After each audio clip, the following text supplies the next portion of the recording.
Let's call the meeting to order. We have a lot of public speakers today. I believe 61 people have signed up, so we are going to be very strict on our enforcement of 2 minutes per speaker. Yeah. Where are my notes? There we go. Okay. All right. Can I begin? Let's goof. Yes, okay. Steve, let's. Okay. First speaker, please. Ladies and gentlemen, a reminder for those of you who haven't been here before. According to our procedures, public speakers are allowed up to 2 minutes for their comments. As that 2 minutes begins to wind down, you will see some lights and hear some noises that indicate that you should wrap up. If you don't, I'll remind you that you must. And as I said, because we have, as the chairman said, because we have so many speakers and because we want to treat each and every one of them fairly, we ask that you make every effort to keep your comments within that time frame. The first speaker is Tony Utano. He'll be followed by Vanessa Jones. Mr. Utano.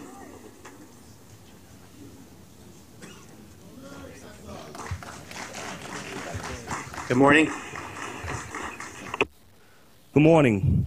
Good morning, Chairman Loda, Executive Director Hakeem, and board members. My name's Tony Utano, TW Local 100, Vice President, Maintenance Away Division. Chairman Loda yesterday detailed a comprehensive plan to restore dependability to the subway and provide riders with service they deserve. It's a solid plan, and the men and women of TWU are 100% on board. To end this crisis, we must inspect subway signals and subway cars more frequently. We must respond to equipment failures on the track much faster. We must replace train parts and components on a more aggressive schedule so they don't break down in service. That's what the MTA action plan would deliver. But this is a dead-end track without necessary funding. Without financial support from state and city, riders will be forced to suffer through more delays, more breakdowns, and more misery. Governor Cuomo has promised to provide half the money needed to get this job done. Mayor de Blasio should provide the other half. He can't throw his hands up in the air and walk away. He can't throw his hands and say it's not his problem. He has to step up to the plate and do what is right for the riders. No more political games. No more avoiding responsibility. What's fair is fair. On a closing note, if the mayor doesn't want to pay his fair share, the city board members should just walk away and resign. Thank you. Thank you, Mr. Utano. Vanessa Jones. Vanessa Jones will be followed by Neil Weissman. Good morning, everyone. Can you hear me? Okay. My name is Vanessa Jones, and I'm a station agent for 28 years. I started out as a railroad clerk, you all know. I was hired by the Transit Authority, and I love my job very much. I'm an executive board member, and also a safety officer for TW Local 100. I am here today to speak on behalf of my union brothers and sisters, the rank and file workers who bring their best every day, 24/7, 365 a year. We provide New Yorkers the most important service in this city. That's to move around in this city. Okay, the ability to move freely at any time, day or night. This has been a tough year, a tough summer for transit riders, but also for transit workers. The members of this board hear about issues, derailments, delays through emails, messages, but they don't face it every day like we do. Okay? It's different for me and my brothers and sisters. We are facing it every day. We have the frustration from the riders. We have the assaults from the riders. And the physical and verbal abuse is very overwhelming. And it happens every day. Okay, we are targets, you know, especially with that uniform on.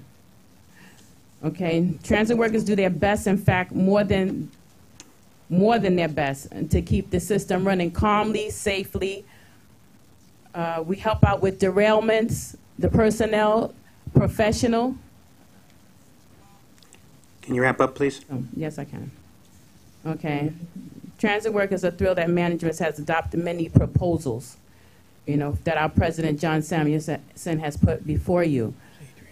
We are most encouraged that Governor Cuomo has pledged to pay half of the funding needed to bring relief to the New Yorkers who depend on the system every day. We're asking the members of this board, especially those who were appointed by Mayor de Blasio, to do his part.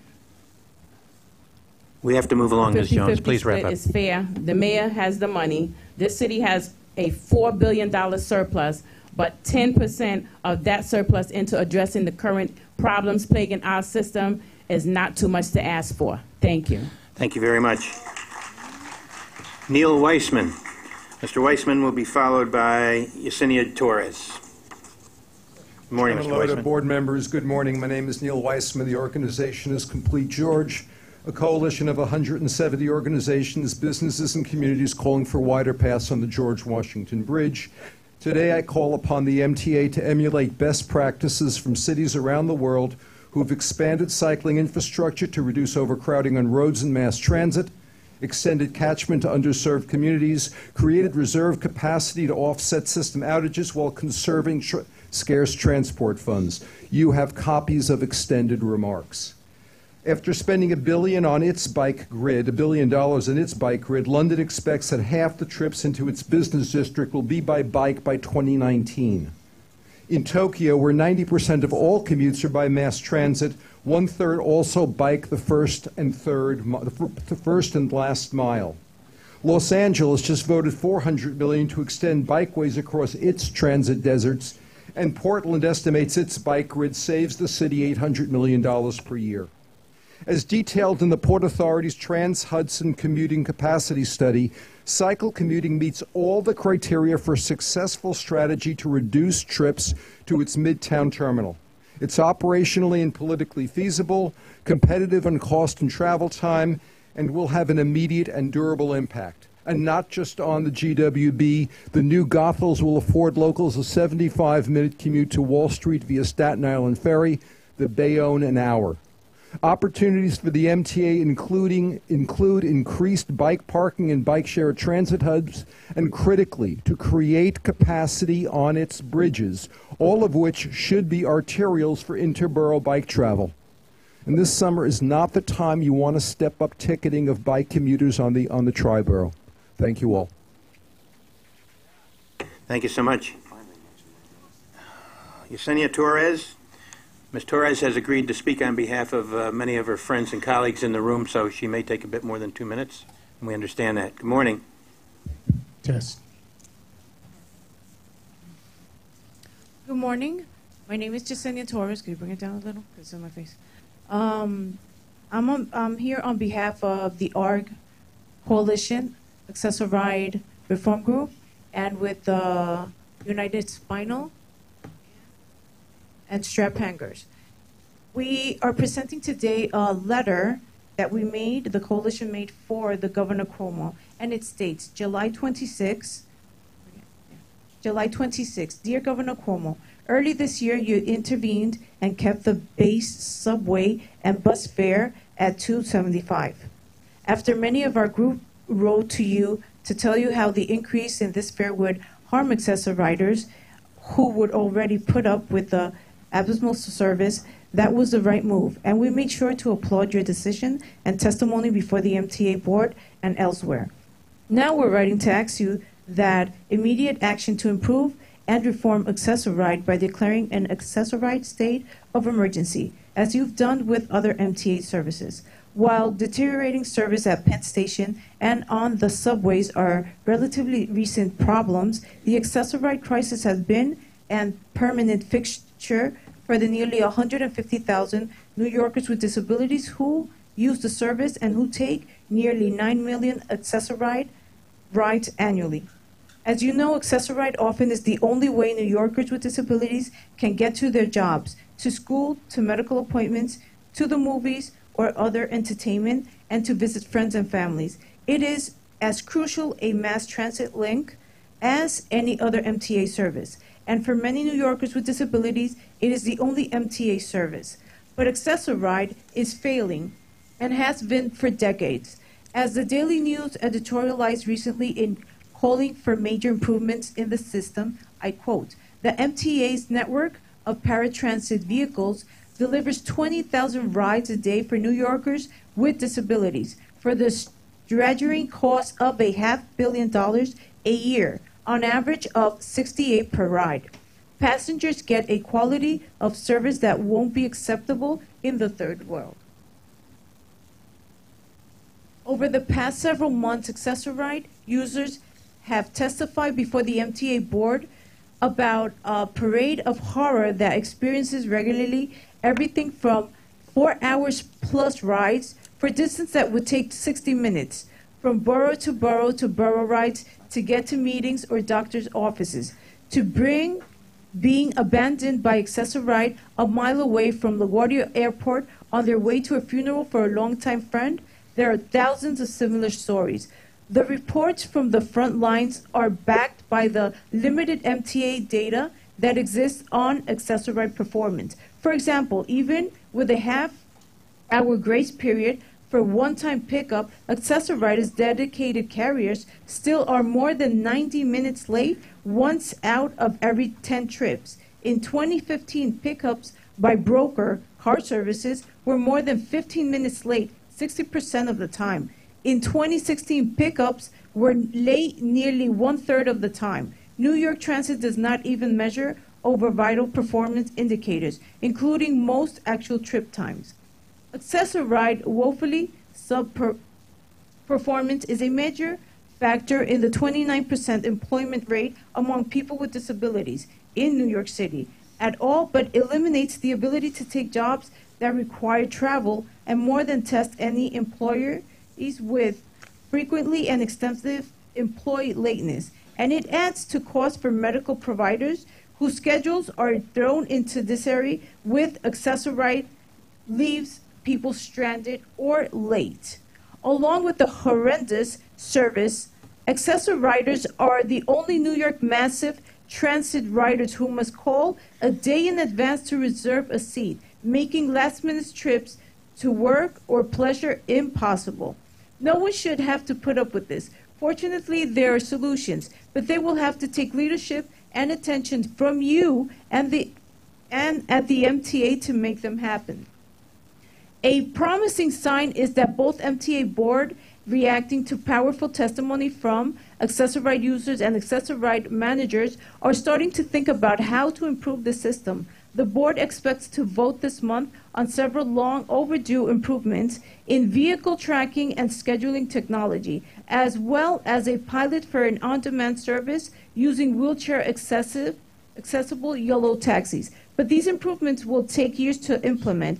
What's also needed, therefore, is the will and the ability to make on-demand service a priority, to improve data collection, to actually access service quality, to streamline and make application procedures fairer, and to change complaints procedures to the MTA isn't a judge or a jury, and to continue to top quality manage to place as current AAR leadership retires.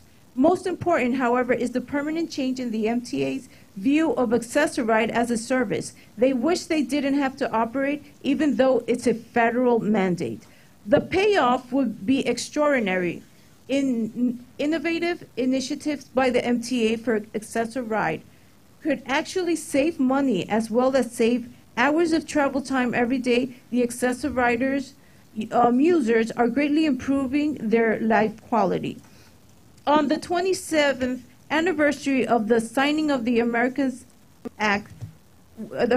with Disability Act, we urge you to declare an Access-a-Ride state of emergency to achieve these important changes, and promise to work with you and the MTA to help make reforms reality. Now, we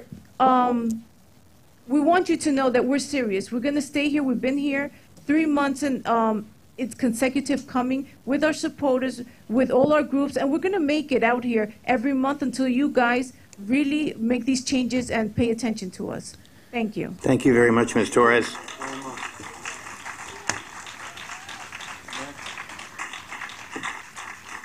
Yep.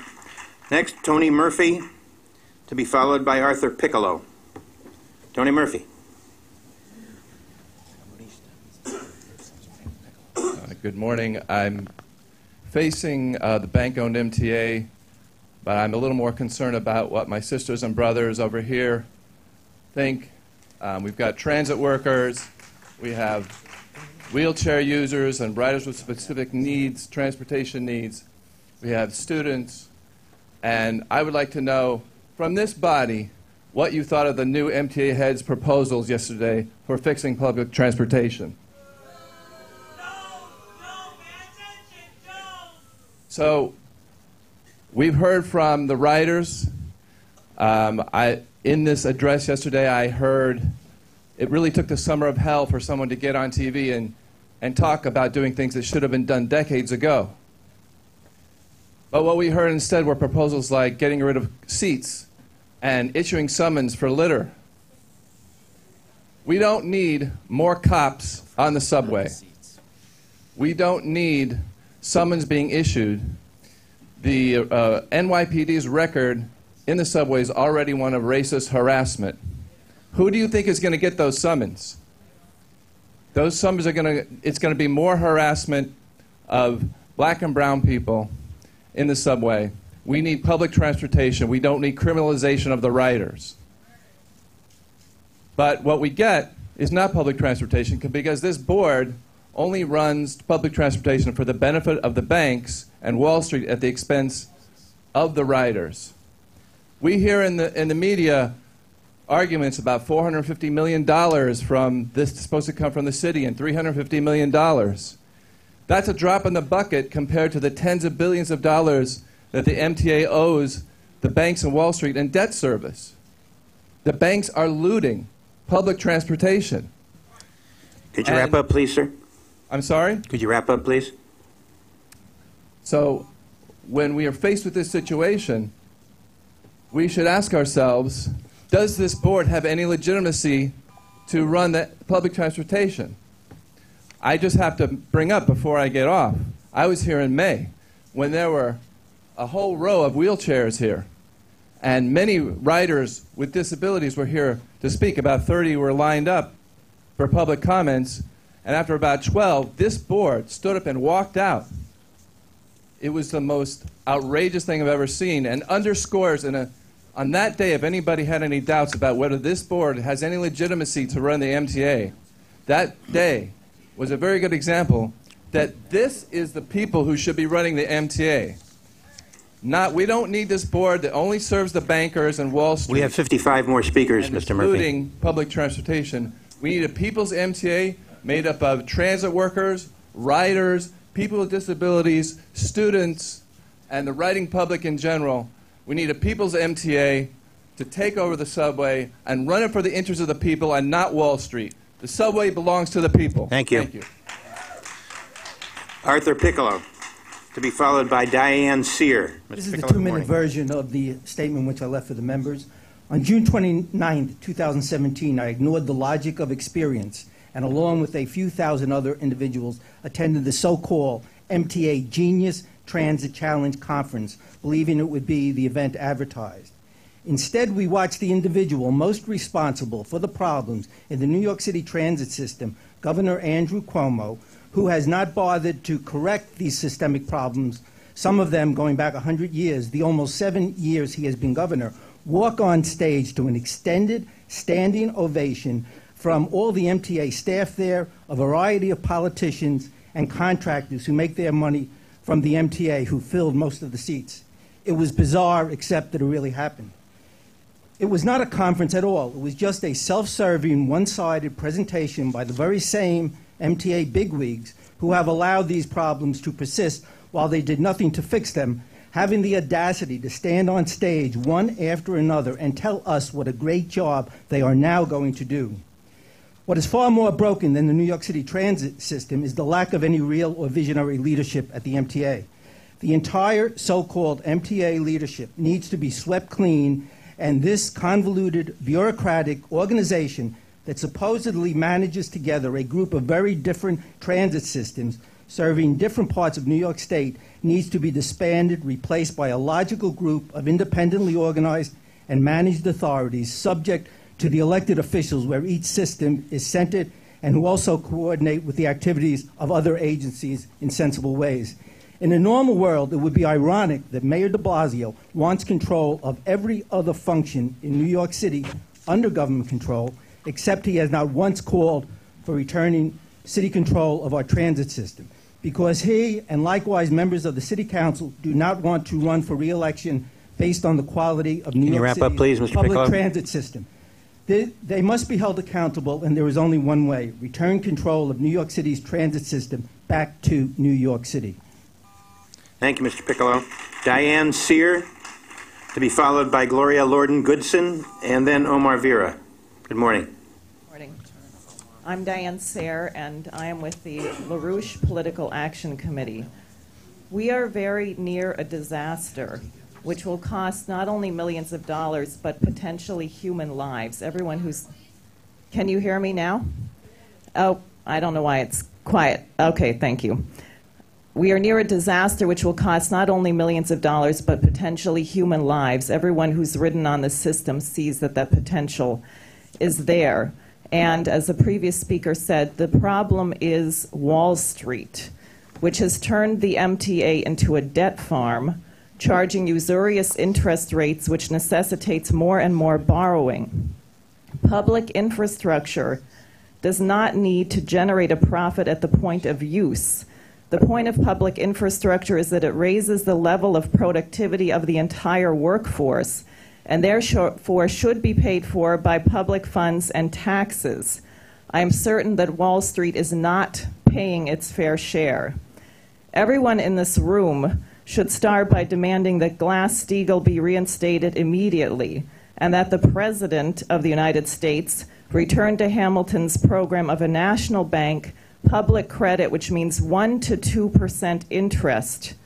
Also, the China Investment Corporation just relocated from Toronto to Manhattan. They already said they want to invest $50 billion in American infrastructure. China built 22,000 kilometers of high-speed rail in 10 years, the same amount of time that we built the 2nd Avenue subway.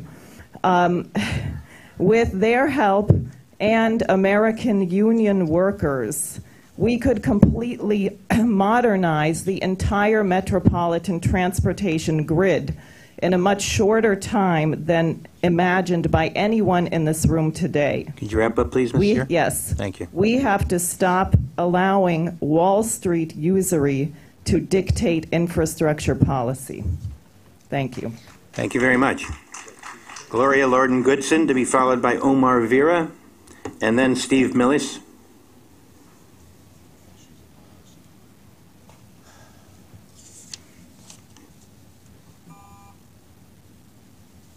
Good morning. Good morning. Good morning. I am a senior citizen. I'm also a consumer of Accessoride. We've heard from the young lady how Accessoride is always late. That's the truth. That's the God's honest truth. But I'm here to talk to you this morning about an incident that happened to me yesterday. I got a call. I'm also a volunteer at the Center for the Independence of Persons with Disabilities. And as a volunteer, I called to get my regular subscribed pickup, which was 2 p.m. Of course, they called me to tell me that I would have a yellow cab or a green cab to pick me up. Fine with me. Fine. First, the cab was an hour and 10 minutes late. When it got there, and this happened yesterday, when it got there, he put my walker in the car. I gets in the car, and then he tells me I have to pay him.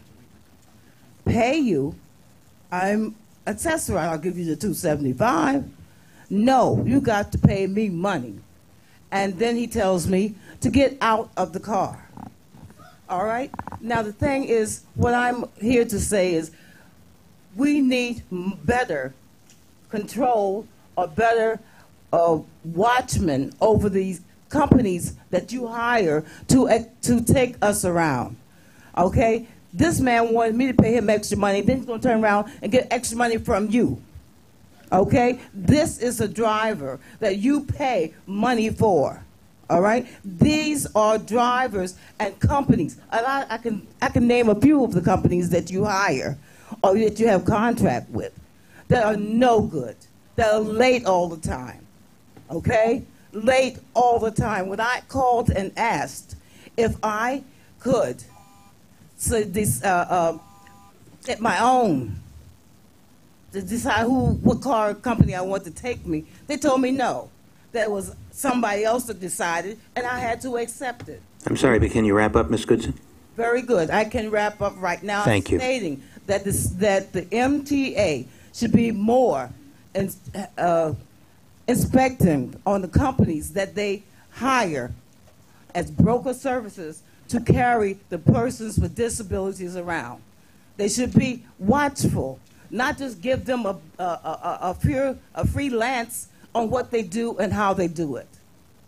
I appreciate talking to you this morning, and I hope that something can be done about these broker services that you pay our money for, that we are late for, and now that we have cab drivers that are very disrespectful. And he called the cops on me. Thank you, Ms. He Goodson. called the cops on me. Okay? A driver called the cops on me because I wouldn't pay extra money that he's already getting paid for. The cops came, we got it all straightened out, but this is the first time a driver has called a cop on me. That's not acceptable. Not acceptable at all. Thank you, Ms. Goodson. Thank you very much. Thanks for coming. Omar Vera, and then Steve Millies, and then Amy Ball. Good morning.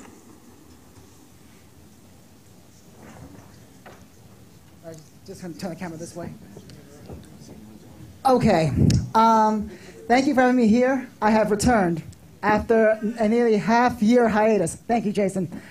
Working in micro kitchens at Google NYC. Now, before I get to the business, let me just tell you, the entire team, not just the food team, but the entire team, all the companies working at the Google building have been phenomenal. And especially the food team, which everybody treats each other like family. Now, I especially want to praise these three individuals here for making my journey especially enjoyable. My main manager, I left just 2 weeks ago. I finished with the job there. But the main manager, Ivana Zorich, her assistant, Mabel Salcedo, and finally a cafe manager, Hannah Mensch. I'm not sure pronunciation. But anyway, these three ladies, they have been so amazing. And let me just tell you this. They treat their employees, they treat everybody in the team like family and friends. And as a result, everybody there is optimistic at Google. Which brings me to my next point. Which brings me to my next point. The MTA needs to maintain a better relationship with its employees, its unions, and with the customers that serves. These delayed transits, like train stuff, is very counterproductive. And Andrew here knows that. And of course, Chairman Loda, welcome back to the MTA. After 5 years, you're back. I supported you for mayor over the incompetent Warren Wilhelm Jr. I refuse to call him Bill de Blasio. His name is Warren Wilhelm Jr., and this guy has been a disaster for the past 4 years as mayor. Could you wrap up, please, Mr. Vera? Okay. My point is, the people here have a message. Improve the trains, improve buses, improve all transit, and of course, maintain a great relationship with everybody here. That's the way we can move forward. Thank you, and have a great August recess. Thank you. Steve Millies, then Amy Ball, and then Idanis Rodriguez. As a retired Amtrak worker and speaking for the Workers' Defense Committee, I want to salute the over 36,000 members of Transport Workers Union Local 100 that keep New York City moving. that move over 8 million people a day. And they're the first ones to face the dangers and the dirt. And what do they get in return? Being told by billionaire Bloomberg that there were thugs. There isn't a single worker who's a thug. Who the thugs are the real estate developers, starting with Pig Trump. Now, we need money. We need to declare an emergency in the subways. And it's amazing that LaHoda's plan, LaHoda, who was a stooge for Giuliani, doesn't even address accessibility for disabled people. This has the lowest percentage of any subway system in the United States for elevators. That's a crime against every working person, every disabled person. We need to get money where it is. The nearly $1 trillion of real estate in Manhattan would be worthless without a subway system. Every one of these billionaire landlords, starting with Trump, should be turned upside down, and the money should be taken from them. Michael Quill once said that the subway should be free. The fare has increased 55 times since 1948. That's a crime. We know what public transport can be. Look at Moscow. Look at the subways they're building in China. What we need is a struggle of all working people. Raise wages to $15, lower the fare, make it free for the unemployed and youth. Thank you. Thank you, Mr. Millies. Amy Ball, to be followed by Councilmember Idanes Rodriguez. Ms. Ball, good morning. Good morning. I'm Amy Lee Ball, a journalist and a Manhattan resident. I speak against the ventilation plant final environmental impact statement, action item 4I on your agenda, because it is a piecemeal approach that basically fails to improve passenger safety. Thank you. MTA's approach is to provide about one new ventilation plant every year. As there are 252 unventilated subway tunnel sections, what genius put forth this plan? Why are passengers who ride unventilated subway sections left at risk? Imagine a building of 252 apartments. What smart landlord says, I'm installing apartment smoke detectors at the rate of one apartment each year? Who wants to live in an apartment without the detector? It will cost MTA $1 billion and take 20 years to ventilate 20% of the subway sections. For a fraction of that cost, MTA could build more entrances for first responders and more emergency exits. That way you make passengers in all 252 tunnel sections safer much quicker and with no community impacts during construction. For a fraction of that cost, MTA could improve efforts to keep tracks and trains free of trash, which would have prevented the recent fire. Who on this board doesn't understand that it is infinitely preferable to prevent an emergency rather than react to an emergency? If MTA thought logically and paid attention to updated statistics, it would recognize that derailments are up, but fires are down. Every day, our mayor, our governor, and Mr. Lota fight over who's in charge and who can be entrusted to spend our taxpayer dollars wisely, as we saw in yesterday's press conference. It's outrageous. In summary, do not approve item 4I. Save money, make everyone safer in a few years with simple, practical, economical solutions. And please pay attention to the statements that you have received in support of this from our state senators, Kruger and Avila. Thank you. Thank you, Ms. Ball. Councilmember Rodriguez, to be followed by John Putnam and then John Steffen. Good morning, Mr. Rodriguez. Morning, Chair. Good morning, ladies and gentlemen of the board, and welcome to our new chair.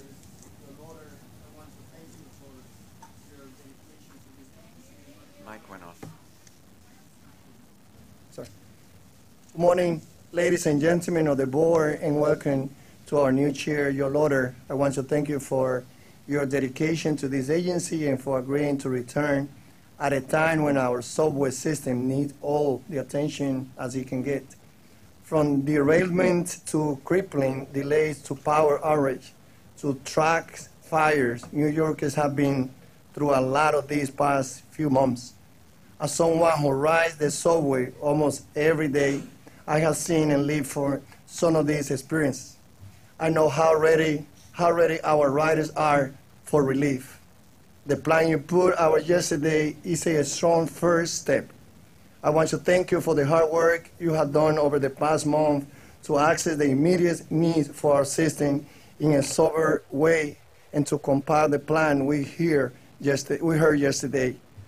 I'm hopeful that in the coming months, these measures will allow trains to run smoothly with drastically fewer delays and clear communication with riders about what they should expect in real time. However, we know that without a long-term vision, something that we still eagerly await, any short-term fixes will be short-lived.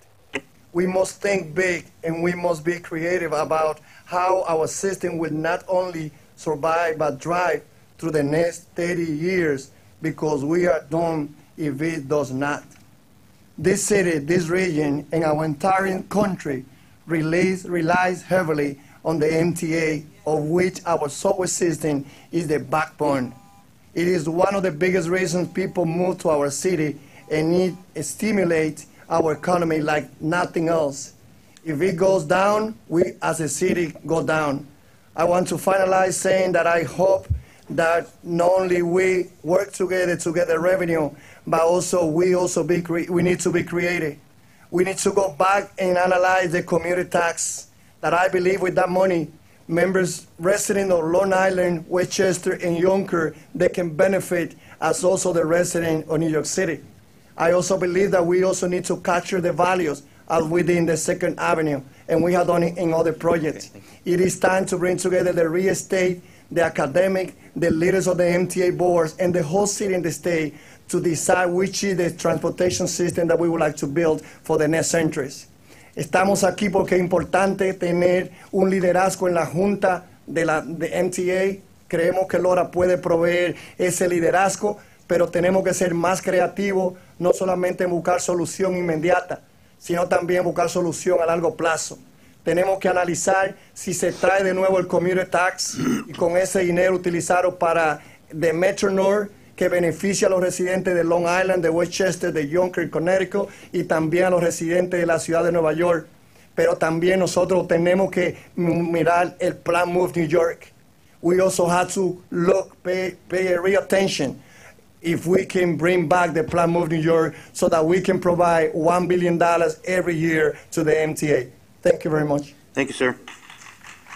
John Putnam, John Steffen, and then Taryn Fivek. Mr. Putnam? Good morning, members of the board. My name is John Putnam, and I'm a long-standing resident of Murray Hill. I wish to state that I strongly urge the board to vote against the funding of the Park Avenue ventilation project. MTA should be spending its money on things that will enhance ridership, such as new fireproof cars, an updated signaling system, hiring more maintenance workers to keep the system in good working order, and increasing the number of emergency exits from the system. These things are meaningful to the public that relies on a safe and functional transit system. A ventilation system will cost a fortune, and more than likely it will sit idle for its entire lifetime. Thank you. Thank you very much. John Steffen and Taryn Fivek, who will be followed by Sarah Catalanato. Hey, good morning, everybody. First of all, I believe the transit system here in New York should be free, period, for everybody. If smaller countries with smaller GDPs, which is gross domestic products, can have a free system, the United States of America can have a free system of public transportation system as well, offered to the public for free. If China can do it, if other smaller countries can do it, we can do it, first of all. Second of all, there are too many police officers who are looking to target black and brown people there in every single station just for jumping a turnstile. Well, when I was a little kid, I remember the fare being $125, and now it's $275. That is over 100% increase. That is ridiculous. That is fucking ridiculous. Excuse me, I'm tired. But listen, there are more police officers than rats and roaches in the subway system. What are the police officers there for? To arrest people just for not wanting to pay $2.75? When the fare goes to $3, what do you expect people to do? Pay that $3 for cars that don't have air conditioning? I live near the 1 train line. Half of the cars there don't have air conditioning. You're burned up half the time riding the 1 line. I'm not even going to talk about all the other lines. There's other ones that don't have air conditioning either. That's what we're paying. That's what we're paying damn near $3 for, to burn up on a ride to get here. The system should be free for everybody. And salute to the TWU for moving us around. Thanks, Mr. Stephan. Karen Fivick. Hope I pronounced that correctly.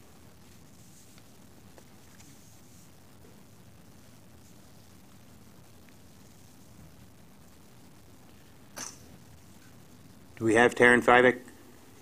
We'll call again later. How about Sarah Catalinato?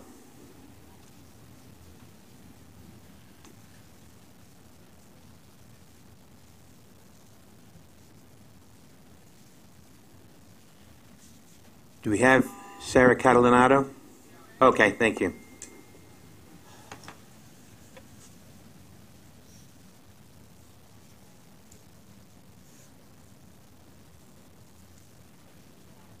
My group, Parents to Improve School Transportation, sees common problems between school busing, paratransit, and transit in general. The people with firsthand knowledge are not the ones running either system. Riders, their loved ones, and the workers have a real stake, but are at the mercy of an unelected board with its own financial agenda. In the MTA's case, it is public record that we are spending new money on old stuff. MTA should cancel the debt and put resources into the very valuable work of taking all New Yorkers where we need to go. These need to be real jobs, not precarious things like Uber that we heard is a so-called solution on Accessoride being put forth. We know from having 70 school bus companies in a race to lower expenses that the less regulated, the less uniform a service, the worse for everyone's safety. The chancellor who said parents should put our kids with disabilities in taxis was Kathy Black, and we see how long she lasted. Cab drivers themselves have told us that they don't want to be liable and they can't make a living unless their passengers are quick in and quick out. We heard a most extreme case of that from the sister up here. On time, accessible paratransit and transit free of rats, alcohol ads, and crowding will create jobs and be the pride of our city. Instead, we get flashy technology that informs us just how slow and messed up the trains are, and aggressive policing of people who can't afford the high fares, which has now spilled over to at least one innocent booth clerk. Public service, not debt service. Thank you very much. James Pastilli, then Cassandra Refucci, then John Cialdoni. I got a streak there. Mr. Pastilli, good morning. Good morning, Mr. Chairman and members of the MTA Board. My name is James Pastilli, and I represent the Staten Island Area Advisory Board of the American Cancer Society, as well as the Policy Committee of Tackling Youth Substance Abuse of the Staten Island Partnership for Wellness. I'm here to ask the MTA Board to hold a discussion on the issue of alcohol advertising and to eliminate it from all New York City transit. American Cancer Society research confirms that alcohol consumption is a known cause of several types of cancer, including cancers of the head, neck, liver, breast, and colorectal. Other expert research bodies concur, most notably the American Institute for Cancer Research, the National Cancer Institute of the National Institute of Health, the International Agency for Research on Cancer of the World Health Organization. Patterns of excessive alcohol use are often established in childhood and adolescence, as are other cancer-causing behaviors like tobacco use.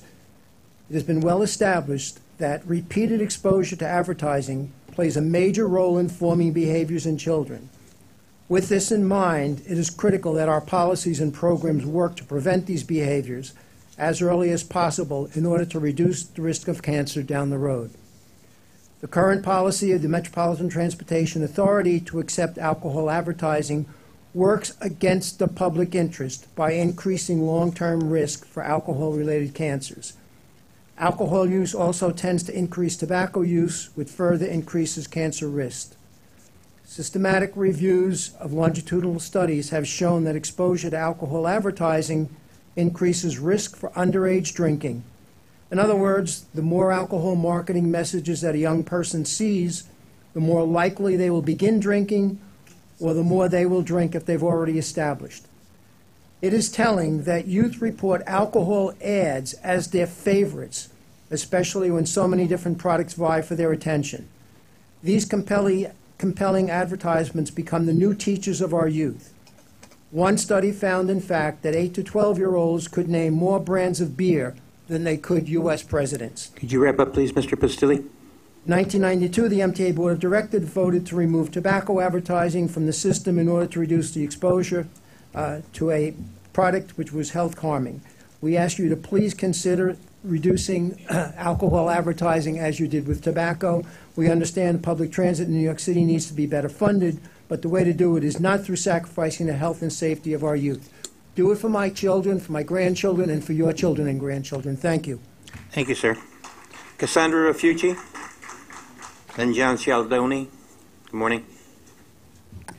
Good morning, Chairman Loda, MTA Board members. My name is Cassandra Rafucci, and I am a self-advocate, and I am on the autism spectrum. I observe there is not much elevators and escalators for our seniors and the ADA population. We would all be grateful if the MTA can have operating elevators and escalators and use up-to-date technology to inform our ADA population. Please help us to be able to live independent lives. Thank you. Thank you very much. John Cialdoni, to be followed by Stacy Carpenter, and then Sean J. Moon. Forgive me if I read that wrong. Mr. Cialdoni. Hello, thank you. Good morning. I'm with the Executive Intelligence Review, the Economics Journal of Lyndon LaRouche, a great economist who opposed the creation of the MAC, the Municipal Assistance Corporation, in the 70s in the first place as a debt collection operation instead of a solution to a problem at that time. And in these decades since the Big Mac was created and the MTA with it, the priority written into this thing has not been to maintain the system, but to service the debt and collect the debt. And since the revenue coming in is never enough, then what gets deferred is the maintenance, the improvements, the modernization. You're sitting here with a $30 billion maintenance deficit that we're now proposing to fix which has to be fixed. And I understand there has to be short-term measures because of safety, et cetera, but it is not future-oriented. There's nothing here that identifies how we're going to get past this. We have foreign investment possibilities from China, from Japan. President Trump has met with these governments. They want to invest. But how can they put money into a system where the funds are sent over for maintaining a debt structure? There's no dedicated capital budget. It's a debt farming operation. And unless that's changed, or if it were changed, and you had a dedicated budget, there would be foreign investment, there'd be other investment. Maybe the system should be audited. Maybe there should be a moratorium on payment to bondholders until we see where the money's going and how it could be spent. So my point is that we have to have a future-oriented system, not to repair a broken system, but to think of what we need 25 years from now, 50 years from now. We should start building that now in the context of solving the problem right now. Thank you. Thanks, sir. Stacy Carpenter. And then, and again, forgive me if I mispronounce this or misread it, Sion J. Moon, Stacy Carpenter. Good morning. Thank you very much for the opportunity to speak with you today. My name is Stacy Carpenter. I'm a native New Yorker, and I live in Chelsea.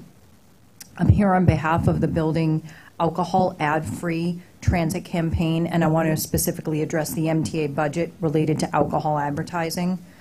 I definitely want the MTA to be better funded. We do, but not by risking the health and safety of the most vulnerable New Yorkers. I'm speaking today as a native New Yorker, as a member of the LGBT community, as an active member of the Church of the Ascension, and as a person in long-term recovery. For me, by the grace of God, I have not had to pick up a drink or a drug since January 22nd, 2007. And because of this gift of sobriety, I know that my role in the community is to advocate for those who are vulnerable just as I was. And while the opioid crisis has rightly drawn a lot of attention, alcohol continues to be the drug used most by youth in New York City. And so for me, in my youth, my story was that I used to take the LIRR into the city and be so excited to come to this big place. And I would see alcohol ads all of the time on the LIRR and on the subway. And for me, when I was struggling with some of my life situations and I looked for what's the solution, all I had to do was reflect back on those ads.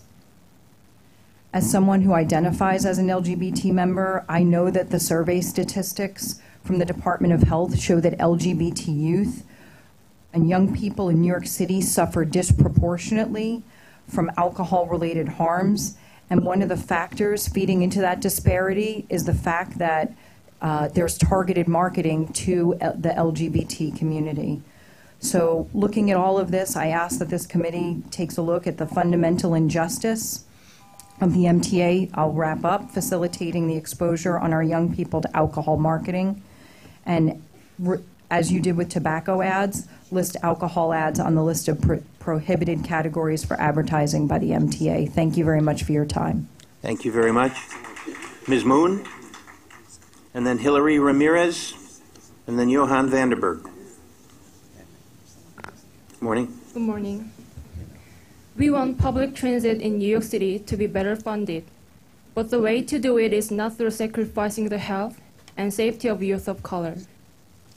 I'm here to ask the MTA Board to hold a discussion on the issue of alcohol advertising and to eliminate it from all New York City transit. My name is Sun Jae-moon from South Korea, and I represent Korean Community Services. In 2012, South Korea implemented new law aimed at restricting alcohol advertising in public transit. Its purpose was to reduce alcohol drinking among teenagers. That law was a landmark in South Korea, aimed at changing public consciousness about alcoholism and attitude toward excessive drinking. And I was really impressed that we did it. But I saw lots of alcohol ads in New York City transit. And I was kind of shocked because public transit is literally public area. So I think eliminating it from public transit will make New York City a healthier place. Thank you. Thank you very much, Ms. Moon. Hillary Ramirez, and then Johan Vandenberg, and then Helene Tapia. Good morning. Good morning. So my name is Hillary Ramirez. I'm a Bronx native, born, raised, and continue to live in the Bronx. And I'm here to talk about why I believe alcohol advertisements should be removed from the MTA. As many other New Yorkers, I started using the MTA at a very young age. At around 8th grade, I became dependent on the MTA to commute to and from school. And at a very young age, I was exposed to these alcohol ads, as many other students are. The MTA serves as our yellow school bus. And as our yellow school bus, students are being exposed to alcohol advertisement, and they're being desensitized by them. We're no longer questioning the placement of these ads. We're no longer questioning their influence. And it is important to note that even though we are not questioning the influence, they are still influencing us.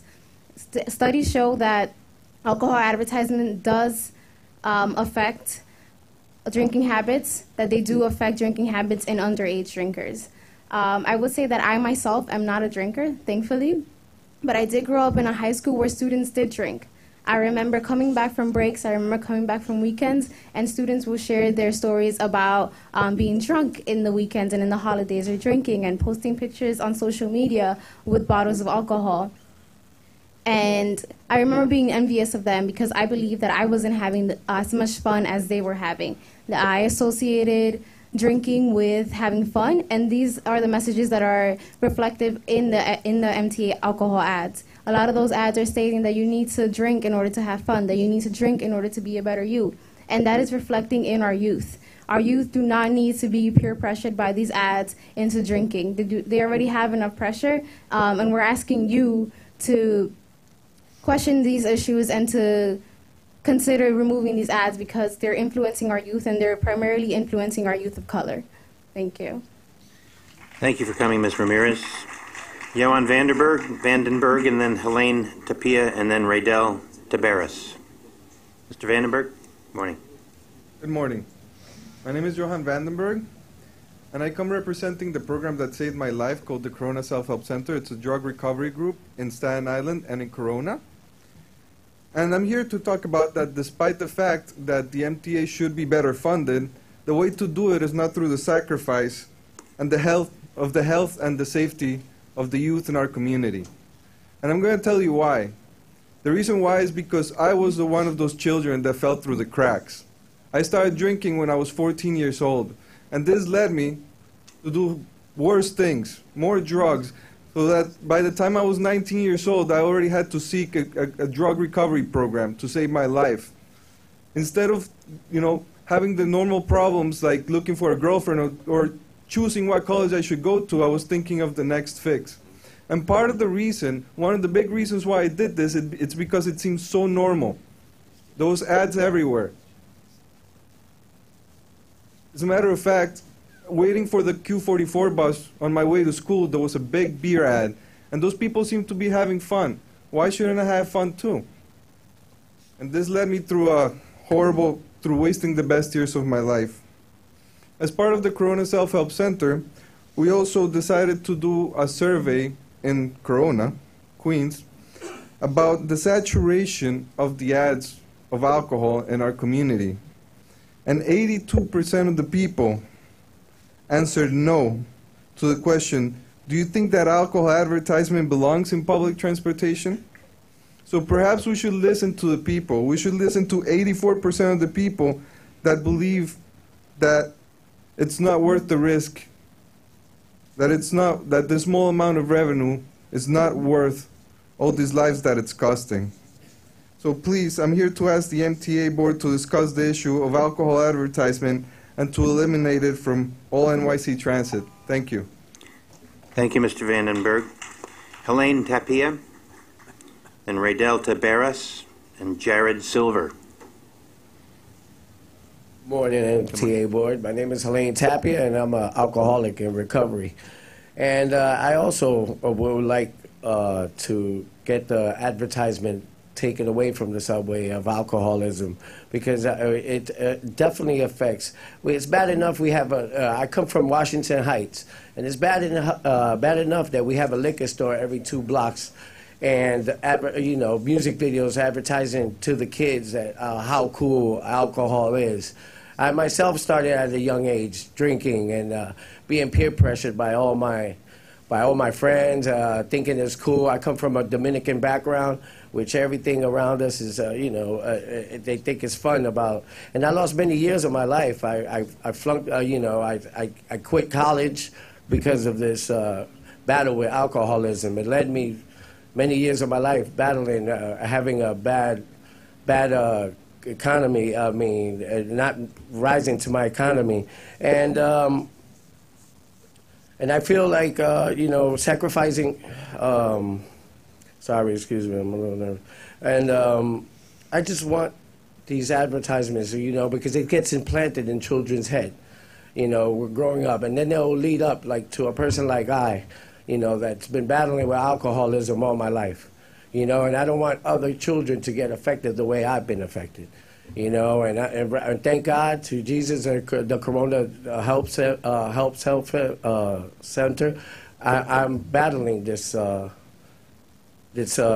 problem, you know. And I asked the MTA, please, you know, to take these advertisements off the subway, because every day many children ride the subway and see these advertisements, you know. And thank you, MTA, for listening.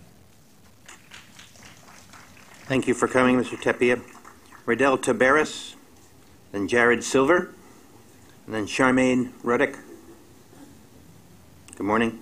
Good morning. My name is Riddell. I'm 22 years old, and I'm a recovered alcoholic, and I'm part of the Corona Self-Help Group in Corona, Queens.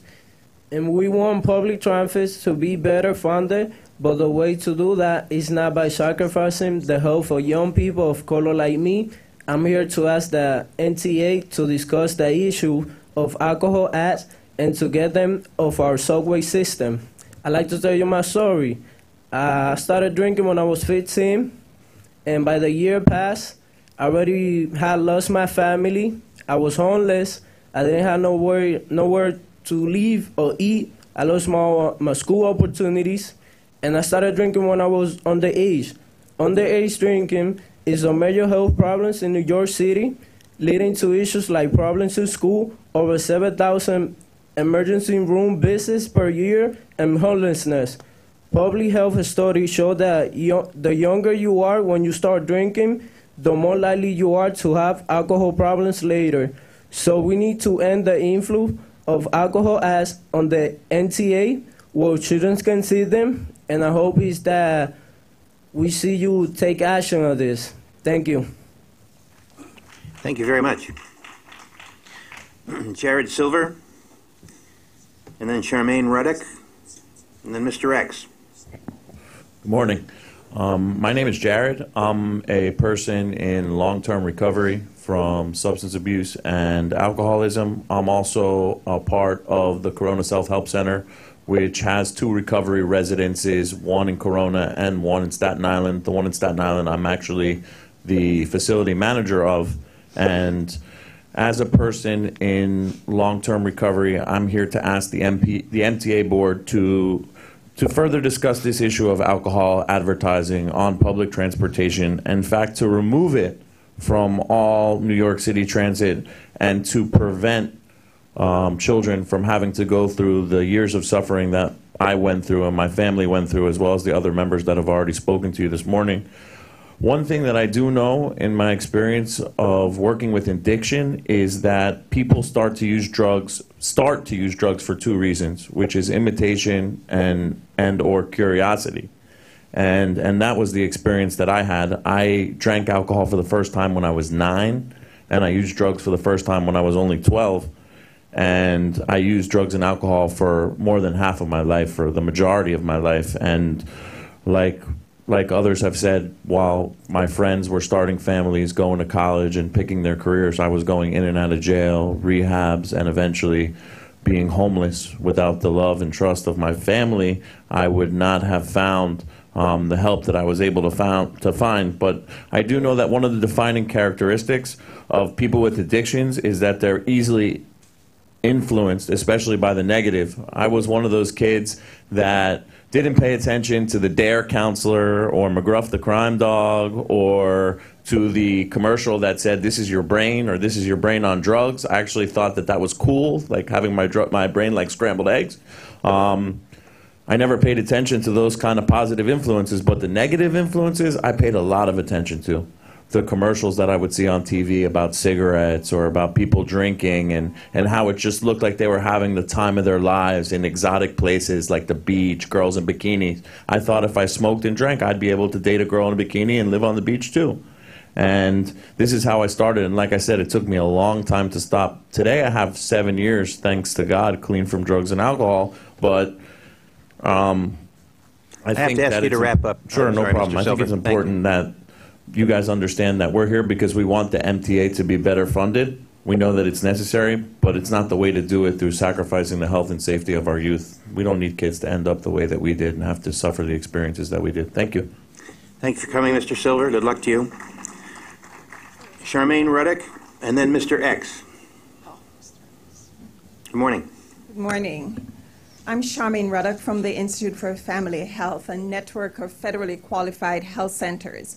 I direct our Bronx Health Reach Initiative, a community coalition of 70-plus members working to improve the health of all Bronxites. We are deeply concerned about the problem alcohol advertising in the MTA poses for young people who are exposed to it to and from their way to school. Research by Dr. Sean Lucan and colleagues at Montefiore and Albert Einstein, findings that were published this year in the Journal of Public Health, indicated that alcohol ads were present in more stations than ads for any other foods or beverages.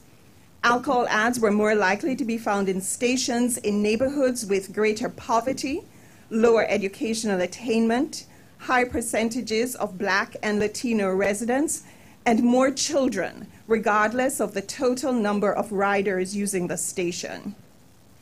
This finding strongly suggests that the placement of alcohol ads are directly targeted towards lower income, less educated people of color and youth in communities already suffering from the highest rates of chronic disease and with extraordinary poor health outcomes. Without a doubt, we want public transit in New York City to be better funded, but the way to do it is not, I repeat, not through sacrificing the health and safety of the youths, especially those of color. The modest revenues generated by alcohol ads could be replaced by other categories of ads. And so from the Bronx Health Reach and the Institute for Family Health, we call on the board to amend its advertising policy to add alcohol to the categories of prohibited advertising. Thank you.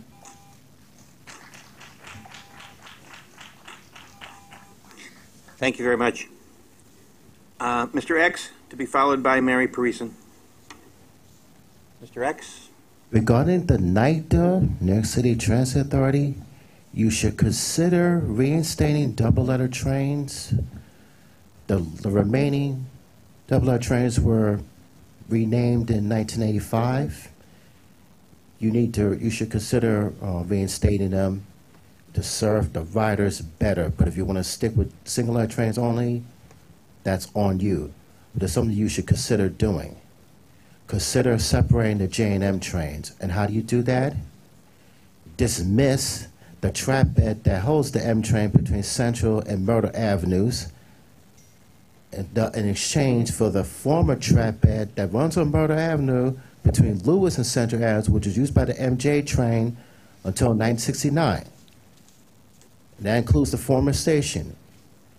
The portion between there and Metropolitan should be used for shuttle service. Okay? And also, the M train doesn't belong on the 6th Avenue line, just like the Q train. It belongs on the Broadway Avenue line. Put it on the Broadway Avenue line. You can serve the riders better. As far as the J train goes, the J train can replace the G train's Brooklyn Queens Crosstown logo, which I discovered a few years ago. Okay? And also, terminating the M train Broadway Junction is a bad idea. Okay? Leaving there, it can run the Rockaway Parkway and Parsons Boulevard by truncating back to Broadway Junction proves the MTA executive director, who looks like Juan MC from Welcome to Carter, needs her head examined. It also proves that she became another Douglas Sussman. That's another story. And I'm not focused on the chair. It looks like Wes Craven. That's another story. Okay? And also, if you're free tonight, join me at Dream, which lies at 1991 2nd Avenue by 104th Street here in Manhattan, for the City Council District 8 Candidate Forum, 6:30 p.m., and watch the current illegitimate speaker, who looks like Betsy Goblin with a smaller body, get smacked by her worst nightmare, Gwen Goodwin. Thank you, Mr. X.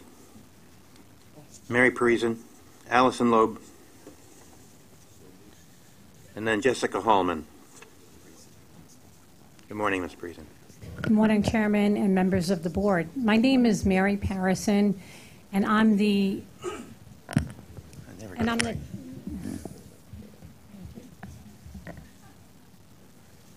My name is Mary Parison, and I'm the chair of a coalition called CURES, Civics United for Railroad Environmental Solutions. I'm here today to speak to you about an opportunity and to share with you some information about how the Long Island Railroad can get free Tier 4 or cleaner locomotives to replace the antiquated non-tier freight switcher locomotives being used in the Fresh Pond yard. New York State expects to receive $127.7 million as a result of the Volkswagen emission settlement. You each received a handout today which contains some of the slides from the DEC presentation that I attended last month. And it explains the process for getting these free locomotives. NYSERDA and the DEC have deemed the replacement of these 1970 antiquated locomotives to be eligible for this project. All projects considered must be a reduction of NOx. The MTA has already promised to purchase the cleanest locomotives with the New York State funding that you already have in hand, and STV is the consultant that is being used for this procurement for the Long Island Railroad. So now you can apply and get 100% free Tier 4 or cleaner switcher locomotives to replace the last 5 working ones at Fresh Pond Yard. We've been advocating for our communities for years to reduce locomotive pollution, hotspots from our neighborhoods, and for the railroad workplace.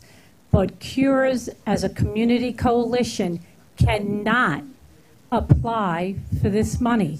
The MTA must apply, and it will be on a first-come, first-served basis once this application becomes available.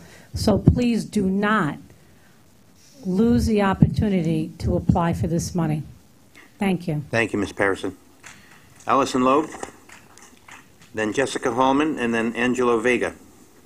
Good morning. Good morning. I live on 190th Street in northern Manhattan on the A line. I'm here because fewer trains and lack of communication are creating more dangerous conditions uptown. I'm concerned that without appropriate A-train service and personnel from 168th Street on up to 207th Street, there's an increased risk of injuries and fatalities. As some of you might know, the A is the only way to reach Northwest Manhattan, and because of our very hilly terrain, most A-train stations are accessible only by MTA elevators and escalators. These are often out of service. When they are, everyone, the elderly, the pregnant, physically challenged, caregivers with little kids in strollers, face 10 additional flights of stairs, often in extreme heat or cold. If you've ever been stuck in an MTA elevator, as I have, you'd have to be led down 10 narrow flights of stairs in the dark. You'd understand that lack of security and staff at our stations compounds the hazard. At my stop, 190th Street, there's no working PA system. So when there are delays and other more serious issues, including 2 major smoke conditions last year, there's little communication with MTA customers inside or outside of the station. In stations with PA systems, arrival announcements are often inaccurate. At 168th Street, for example, a train 2 stations away can take 40 minutes to arrive. Often, Express A trains are held for local C trains. With fewer trains and more delays, platforms get overcrowded and become unbearably hot over the summer. There are not enough seats for those who need them. Some riders get sick or panic, and often because of the unmanaged crowds and few exits, people can't leave. With our isolated stations, others have complained about too many MTA police, and we have too few. Uptown residents deserve an A train restored to its former glory and around-the-clock efficiency. Finally, I'd like to see the MTA assign an Upper Manhattan liaison who will show up regularly at our transit meetings, listen closely, and help the MTA make the necessary changes to get us all safely where we need to be. Thank you for your time. Thank you very much, Ms. Loeb. Jessica Hallman, then Angelo Vega, and then Edwin Figueroa. Good morning. Good morning. My name is Jessica Hallman, and I live in Clinton Hill, Brooklyn. I work as a regional manager at a national law firm in Midtown, and I'm a member of the Riders Alliance. I've been commuting by subway for over 10 years, and over the past year, I have watched service and conditions deteriorate to dangerous and intolerable levels. I have seen platforms at 53rd Street get so crowded during evening rush hour that there is no room for passengers to get off the down escalators, creating total chaos. And that's when the escalators are working. In addition to delays resulting from outside factors, the time we wait between trains has become longer and longer. When the train finally does arrive to a crowded platform, it takes us so long to board, further delaying the service, creating a vicious cycle of widespread impact throughout the system. Clearly, more trains are desperately needed, and headways need to decrease, and I know they can. New York is a great city, but if we continue down this road, our most vulnerable neighbors will continue to be hurt at the workplace, while those who can afford to are already starting to take their contributions elsewhere. I'm glad that you're taking short-term action to restore reliable subway service, but riders still need a long-term vision that includes speeding up the delivery of new signaling and train cars. Importantly, Governor Cuomo needs to identify a sustainable way to raise revenues. The state can and must identify funding without passing those costs onto middle-income New Yorkers. And once that funding is in place, the MTA must have proper oversight with full transparency and accountability. And I personally would like to see the appointment of an individual outside auditor and ombudsman. Thank you. Thank you, Ms. Holman. Angelo Vega. And then Edwin Figueroa. And then Liz, looks like Patrick. Forgive me if it's wrong. Good morning, Mr. Vega. Morning, gentlemen and few ladies. I'm here about the alcohol ads in the buses and the subway system. I think that you can have a better way of getting funding for your operations by ceasing and desisting the alcohol ads. It's not, as somebody had previously stated, that it has a very, very influencing effect on young kids. And young kids use the buses and the trains. And as you all know, I see.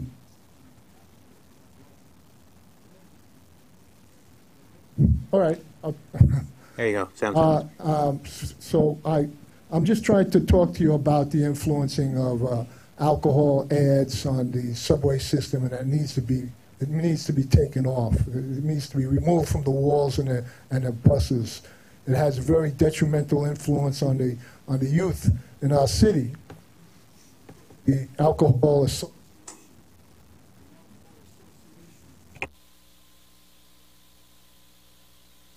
tobacco was legal or advertised on the televisions. They always had the Marlboro Man, the tough guy on the horse, and blah blah blah. Well, kids are influenced by that with the alcohol too. Not only with the cigarettes, but with the alcohol too. So you have that psychological association and the subconscious, and the kids get influenced by that. I have a personal story as well. My brother, my dearly beloved brother, he was an alcoholic, and the family suffered for years. It was terrible.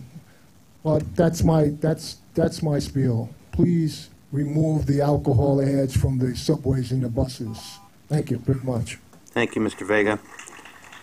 Edwin Figueroa, Liz Patrick, and then Adrian Untermeyer.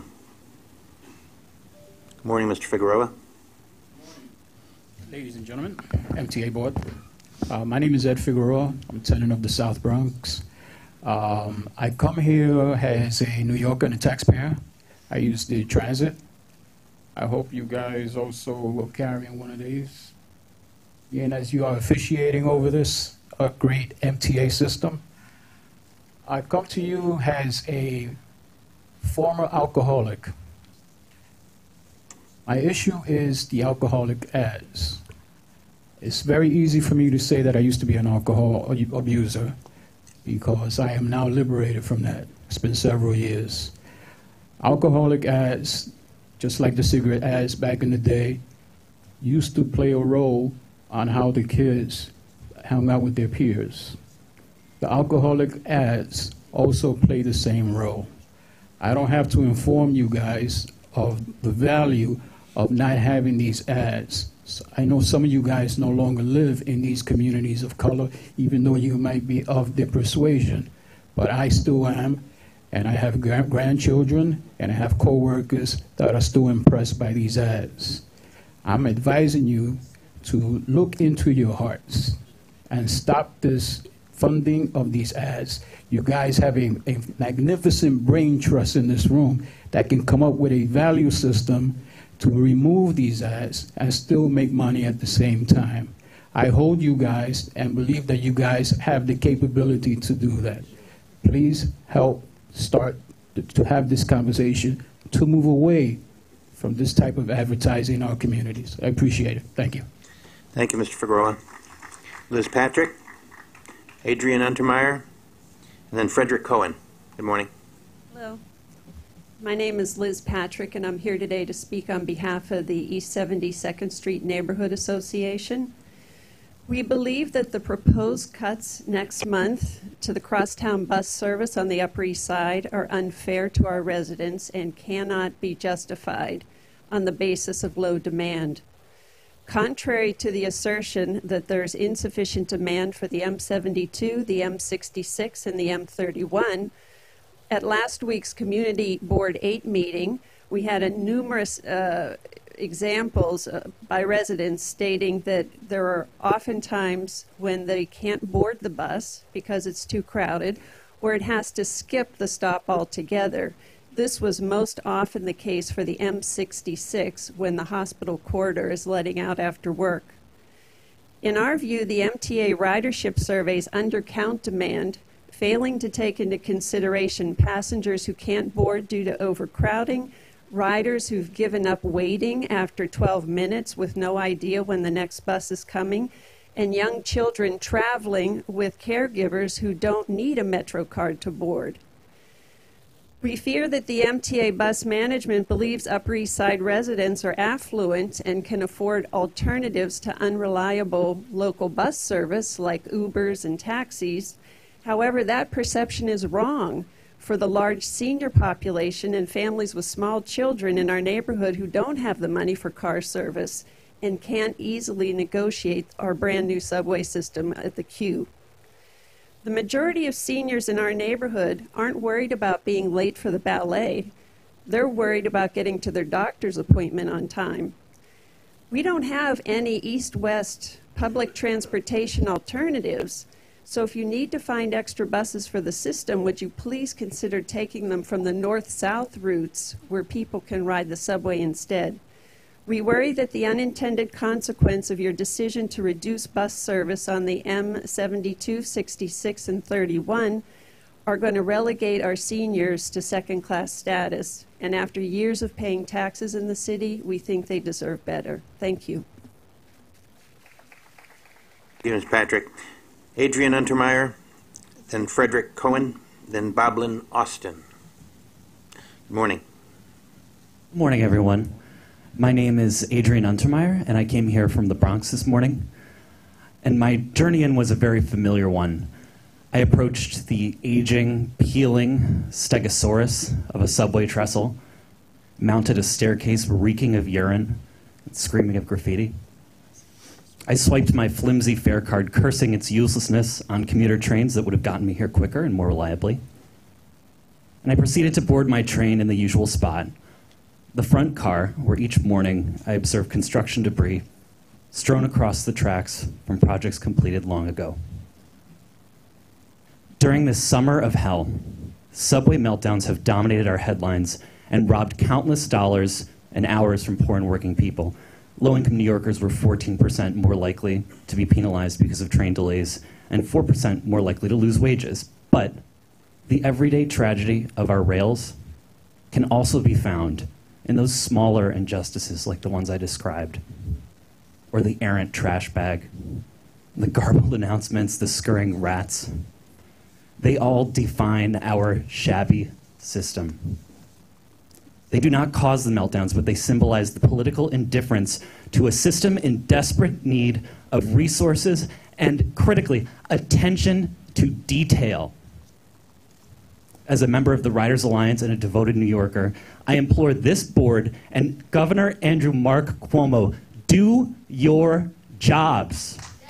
Do your jobs. It was a relief to hear the MTA announce a plan of action yesterday, but riders need to know, where is the realistic funding source for elevating the subways to their rightful place as our region's pride and joy? Our system cannot bear additional debt that's then passed on to the riders through service cuts and fare hikes. Thank you. Thank you very much. Frederick Cohen, Boblin Austin, and then Janet Storm. Good morning. Good morning. My comments refer to the portion of the 2015-2019 MTA capital budget that provides funding for the proposed Park Avenue vent project on the IRT line. The rationale for this project is passenger safety during fire or smoke incidents between 33rd Street Station and Grand Central. We're all interested in passenger safety, but let's put safety into some perspective. During 2016, there were 638 track fires from trash throughout the entire MTA system. No passengers were injured. Now let's go back to the Park Avenue vent project. An analysis of smoke and fire incidents between 33rd Street and Grand Central Station during 20 years from 1997 to 2016 revealed only 95 fire or smoke incidents, of which 57 were trash fires. During that period, not a single passenger was injured. So it begs the question as to why the MTA is proposing a 5 to 10 year construction project along a historic district of Park Avenue, costing a minimum of $85 million that would have, at best, speculative benefits. Is this a sensible way to spend the money? Instead, enormous savings in taxpayer dollars can be invested in, number one, public education, 2, video surveillance, 3, law enforcement, and 4, enhanced track cleaning. We now know that a 6-month trial of track vacuums reduced trash fires by 1/3. That alone should suggest to the MTA that the 23-year-old study that promoted the vent project is out of date and irrelevant, and that there are better ways to spend and protect subway riders than digging holes. We also know that the MTA's plan to install vent plants in all 252 line segments at a cost of between $21 billion and $42 billion is irresponsible. I recommend that any additional funding for the MTA's vent project be denied and that it be deferred indefinitely. Thank you. Thank you, Mr. Cohen. Boblin Austin, Janet Storm, and then Jessica White. Ms. Austin?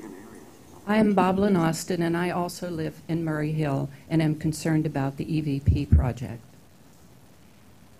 Now that the FEIS has been issued, and we, the Murray Hill citizens, have expressed our dismay at the scarring and disruption of our lovely neighborhood if this goes through, it seems that funding for this enormous project, the digging of 252 holes to build vent plants all over the city, is the issue.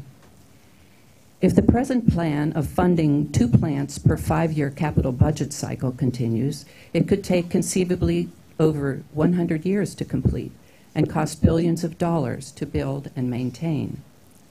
This EVP study that was commissioned in 1993 was very grandiose in retrospect.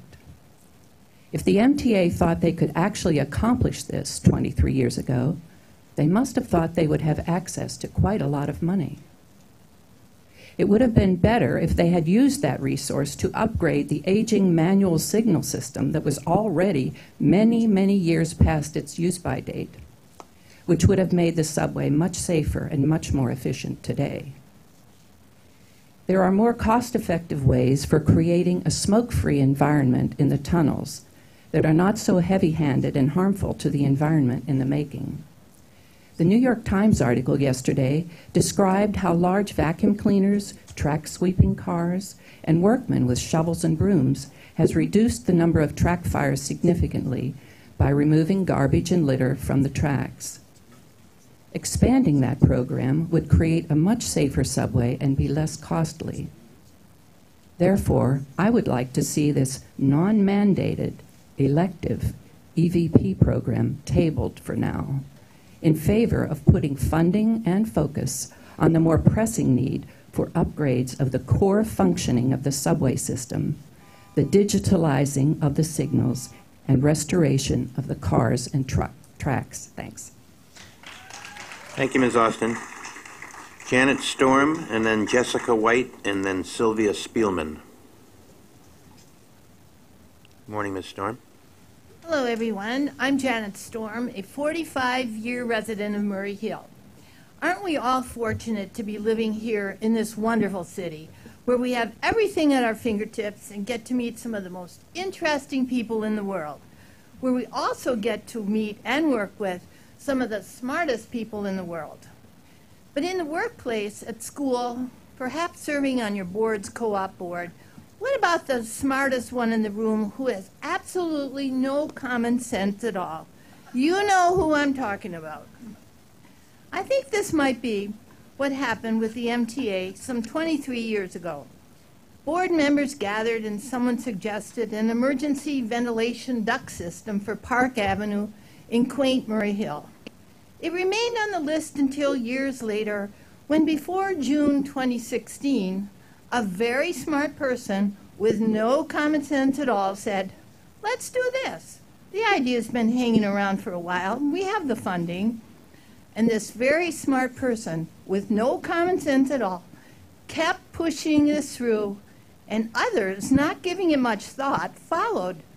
And now we're at a point where we, as concerned citizens, who are smart with good common sense, say, how in the world can the MTA even think of wasting zillions of dollars on ventilation plants when it can't even fund a modern subway signal system in our city?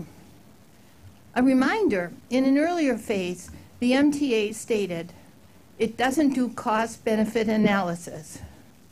If you can't show alleged benefits warrant the cost, you should stop this project. Think again before you vote on the funding for this. You'll be a party to a grand misuse of taxpayer money. For a change, try using some good common sense. Thank you. Thank you very much. Jessica White, then Sylvia Spielman, and then Pedro Valdez. Good morning.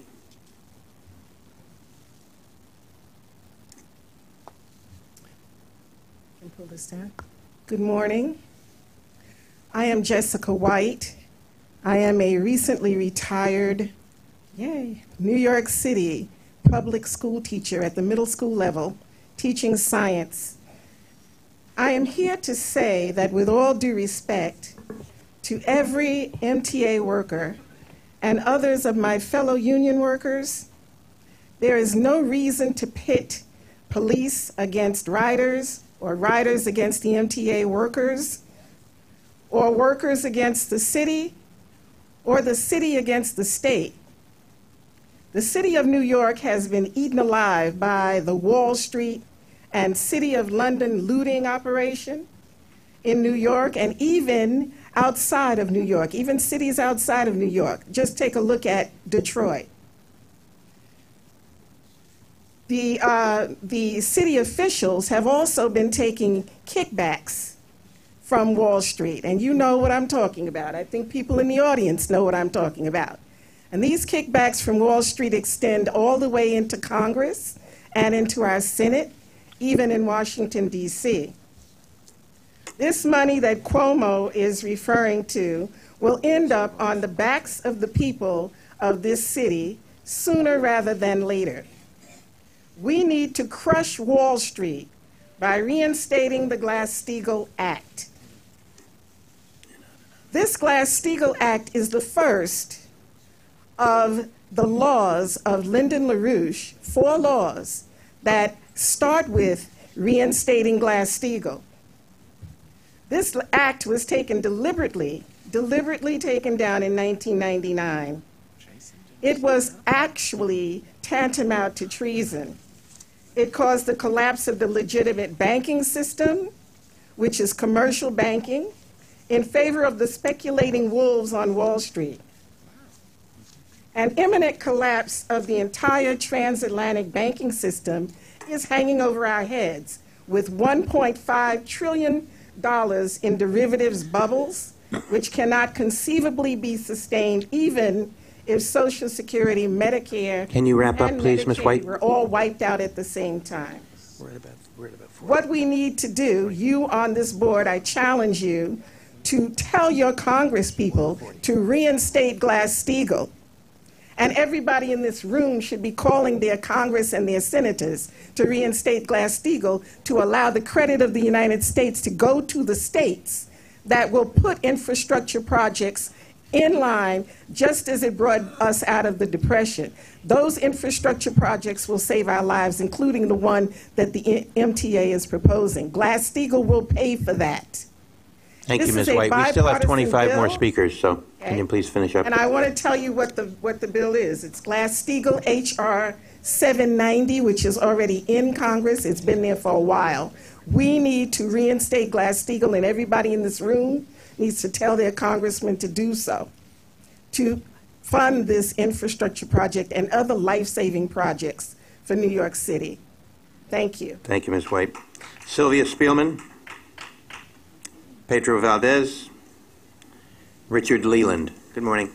Hi, good morning. My name is Sylvia Spielman. My company, Alliance Supply, has been servicing the MTA for many years. I ride the subway every day, and I read the papers every day. A day doesn't go by that there isn't an article about the MTA's budget deficit. It's fair to say that all of the MTA's problems can be solved if the deficit is decreased or eliminated. Practically every speaker today mentioned that the MTA needs to have additional creative sources of income. I have a business proposal that would generate in the tens of millions of dollars yearly that can replace the revenue from the alcohol ads. I've been facing a lot of red tape trying to reach the proper channels. Can I please reach out to you, Ms. De La Horta, to discuss this proposal? I require only a few minutes of your time. My business card is available over here. Where do I leave it? Thank you.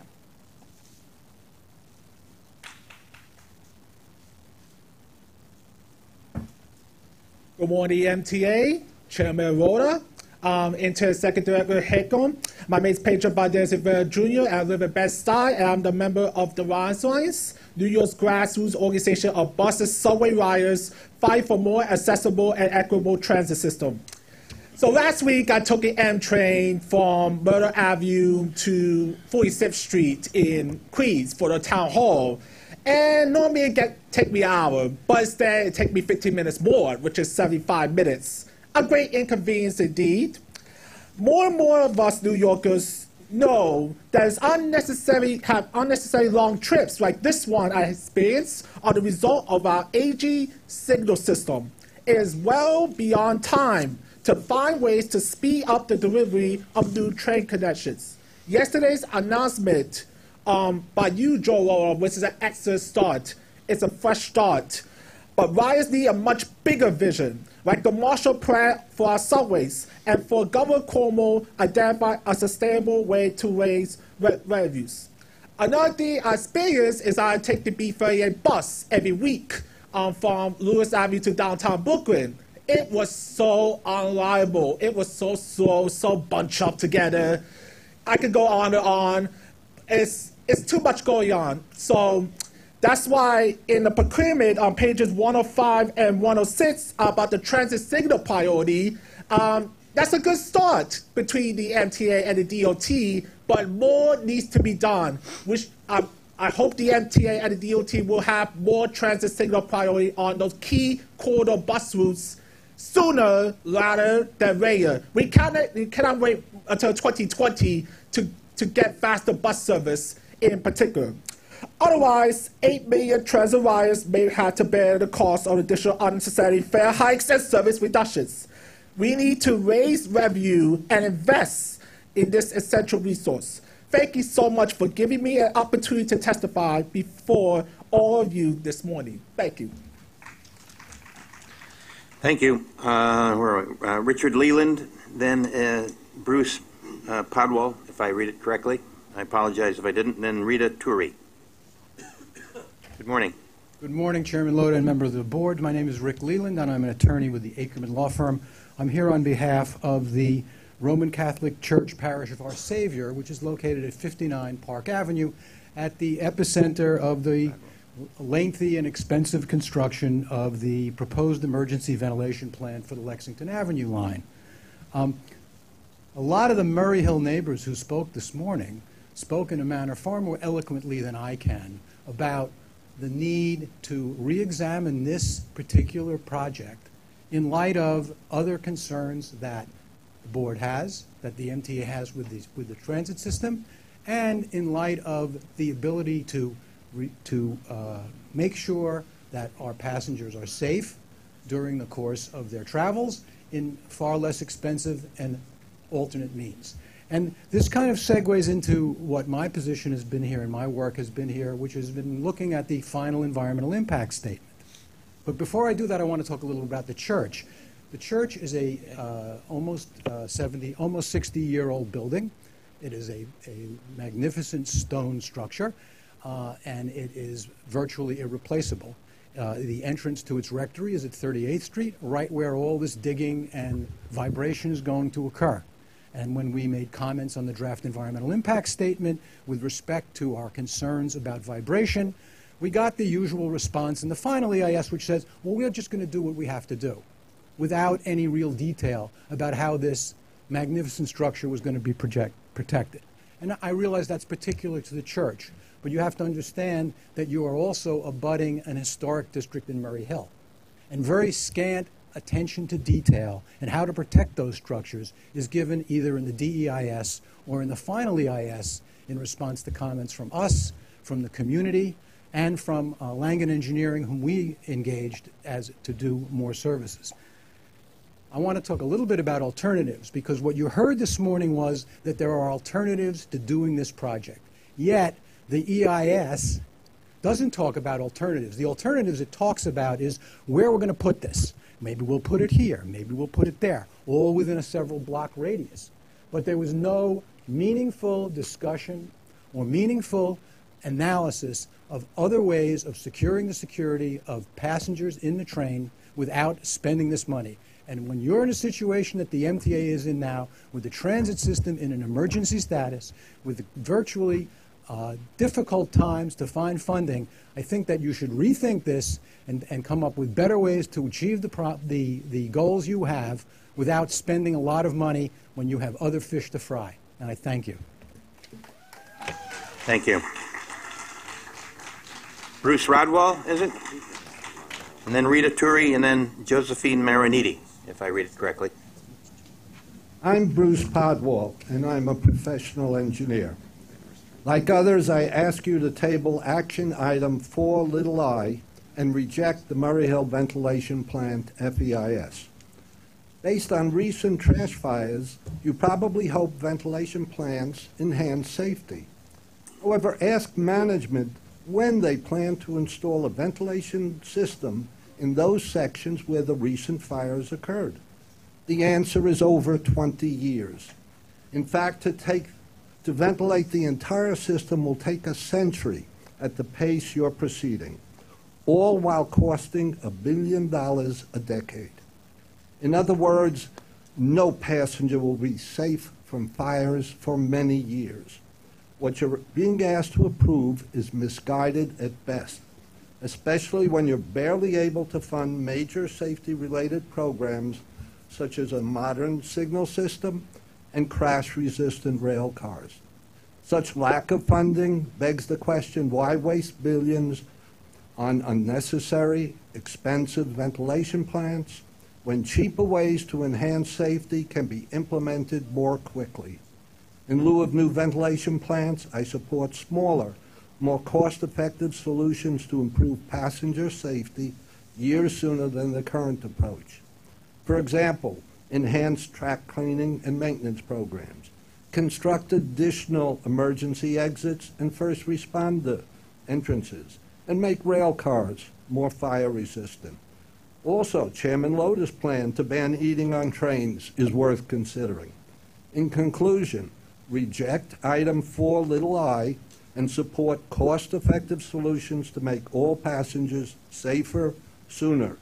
Don't waste money on ventilation plants. Thank you. Thank you, Mr. Podwell. Rita Turi, then Josephine Mariniti, and then Joanna Klemenko. Good morning. Good morning. My name is Rita Turi, and I'm a Manhattan resident. I speak against action item 4I, ventilation plant, FEIS. I'm opposed because it will take too long before a ventilation plant can improve passenger safety. There are 252 unventilated sections of subway tunnels. The MTA's track record of providing about one new plant every year means 20 years from now, over 80% of the tunnels still will not be ventilated. That's no way to enhance passenger safety, my safety. Instead, make a better effort to keep tracks and trains free of trash. Also, add more entrances for responders and emergency exits. Both of these approaches are much more economical than building ventilation plants. Further, they make all 252 tunnel sections safer in a fewer years.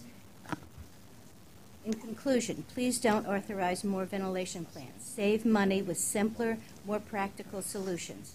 Make travel safer for those of us who may not be able to ride the subway in 20 years. Thank you. Thank you very much. Where are we? Josephine Mariniti? How about Joanna Klemenko? Did I see a hand go up?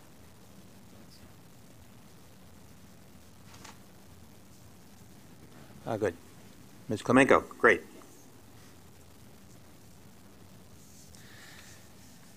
To be followed by Masha Barina and then Elizabeth Perez. Good morning. Good morning. Thank you. Thank you. I'm here on behalf of Sydney and also ARC. I've been an Access-a-Ride passenger for over 8 years. I wear many hats. I'm a mind-body psychotherapist. I'm a dance movement therapist. I'm a professor. And my specialty in the area of social work is for people with disabilities. One of the things that I do is systems analysis in organizations. Dealing with Access-a-Ride for 8 years has been quite a mystifying process in terms of finding out where the snafus are. I started out with Access-a-Ride after I had back surgery. All of my injuries have come from doing dance therapy with wildly psychotic patients on stone floors for over 30 years. I had back surgery and tried to take a regular Access-a-Ride vehicle and was in excruciating pain. So I soon found out about the yellow taxi authorization program. Soon after that, there was the yellow taxi debit card program, which changed the quality of my life and many other people's lives. It was instated when a New York Times reporter followed a woman on Access-a-Ride for a week and talked about what the problems were. And at the end of the article said, an average Access-a-Ride ride costs $66. When was the last time you took a taxi that cost $66? A month later, Mayor Bloomberg instated the yellow taxi debit card program, which was a very efficient, respectful way of giving Access-a-Ride passengers access to taking taxis. The program that I'm working with now is the e-hail program. It's an extraordinary program for people who can use taxis, and there are many accessible kinds of taxis. The problem is that dealing with the e-hail program and scheduling rides can sometimes take over an hour and a half, because when I call to schedule my rides, I get told by numerous operators, oh no, that program has been suspended. And I say, excuse me, I just got out of an e-hail taxi, the program hasn't been suspended. The coordination of the program is going on through Verifone, which is phone banks in India and Ecuador. I'm sorry, Ms. Klonenko, but I am going to have to ask you to wrap up. Okay. What I want to say is there needs to be a really conclusive and efficient way of running this pilot program, because it's an extraordinary alternative to regular accessoride, and it can be handled. It can handle almost all of the passengers who are serviced by accessoride. So I really would like to ask that that program be focused on in a very concerted way. Thank you. Thank you very much. One more try. Josephine Mariniti? No? Then Masha Barina. Yep. Good morning, almost afternoon. My name is Masha Barina, and I'm a senior organizer at the Riders Alliance. We're a grassroots organization of bus and subway riders fighting for more accessible and equitable transit system. So yesterday's moving forward announcement to fix the most frequent causes of delays and breakdowns and invest in solutions through accelerated maintenance on tracks, subway cars, better communications with riders are all very laudable commitments, and we hope that they will bring meaningful relief to what feels like escalating chaos underground. But there's one question, and that's how can we really set ourselves up for success? And you all know, and certainly more and more riders are attuned to this, that we need a modern signaling system so that our trains can communicate with one another. We also need new modern subway cars. But riders also know that meaningful investments in long-term solutions are not free. And as the chairman estimated yesterday, the plan could cost anywhere of upwards of $8 billion. So after decades of underinvestment that have led to the state that we're in today, we know that long-term vision is essential. And to get there, we have to start having an honest conversation about the revenue source, rather than a promise that the funds will arrive at some point in the future. And really, this is where Governor Cuomo, again, has to play a key role. Not only does he have oversight over the agency, but he is central to defining the state budget and legislative process that funds the MTA and even outlines some of its rules. So millions of transit riders are really looking to you all, and particularly Governor Cuomo's leadership, and not just demand changes from the agency to create long-term source of funding that will set the MTA on a path to recovery, but we hope that you will urge him to identify a sustainable source of funding and really a fair way to raise revenue for all of the work that lies ahead. Thank you. Thank you very much. I'll also add that Elizabeth Perez had to step out to go to work, so she won't be speaking next. Thank you very much for that note. Roy Strickland, and then Bill Henderson, and then Rachel Brown.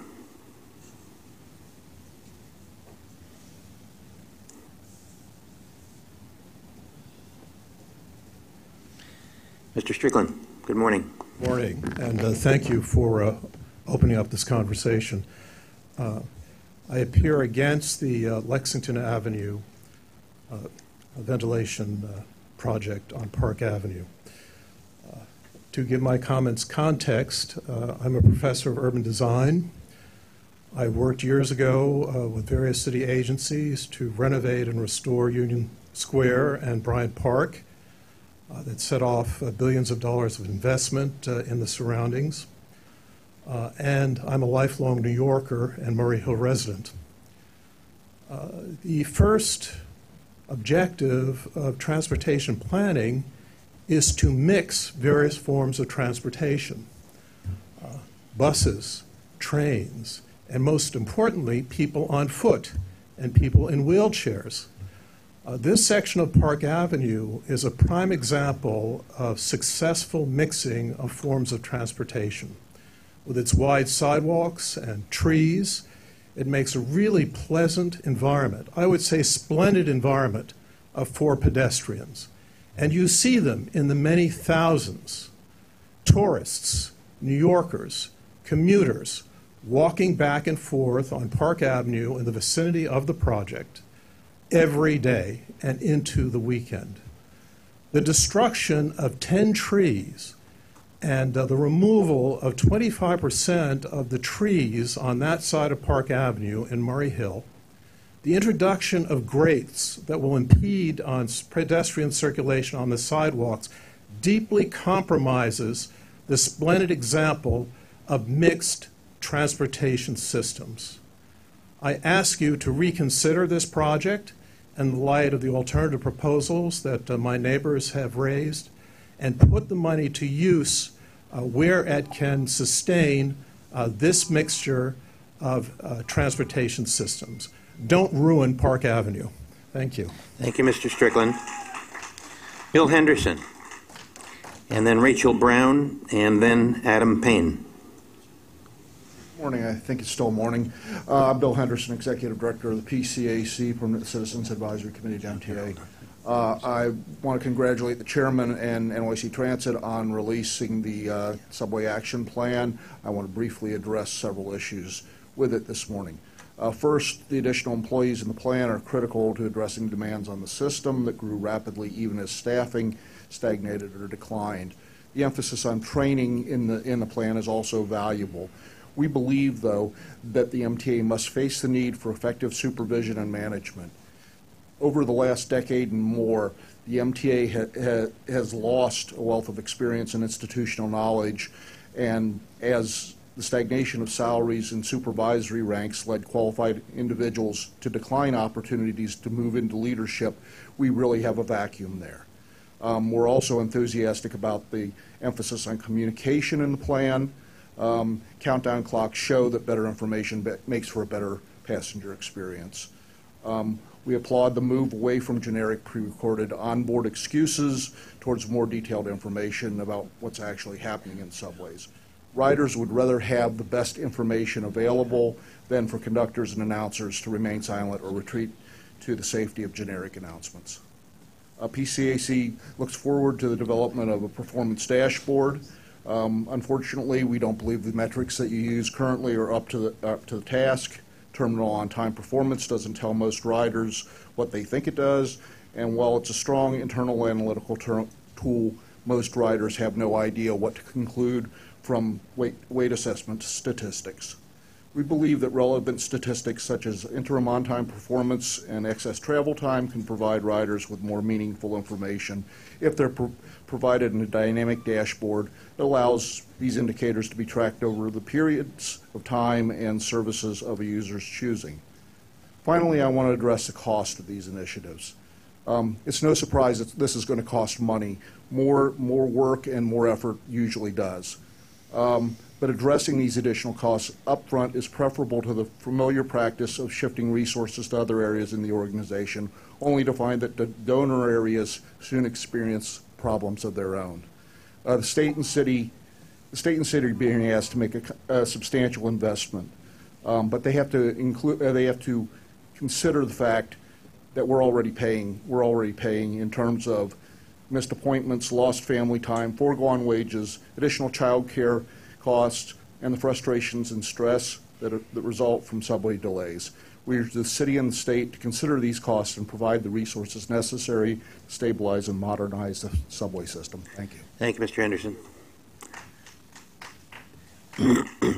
Rachel Brown, then Adam Payne, then Lee Rogers. Good morning. Or Rochelle Brown. Good afternoon. My name is Rachel Brown. I'm also here to speak on the issue of removing alcohol advertisement from the subway. I'm also a member of the New York Recovery Community Coalition, and I do a lot of work in the recovery community. Also, for the last 15 years of my life or so, I also work and have a passion for youth development. And I work for various not-for-profit community-based organizations with young people in many capacities. Even in my most recent employment, it's sometimes before, even in my most recent employment experiences, I'm working with a young person before they even have their first meal, they have their first alcoholic beverage. And it's really, really sad to see. And by even noon, they're unable to function and resume with the rest of the day in a productive manner. I've sat in AA meetings and spoken to older gentlemen some of who look similar to you, and had conversations how it took them 37 years to get their life back in track as a result of alcohol. I don't want that to be the fate of our young people in the future.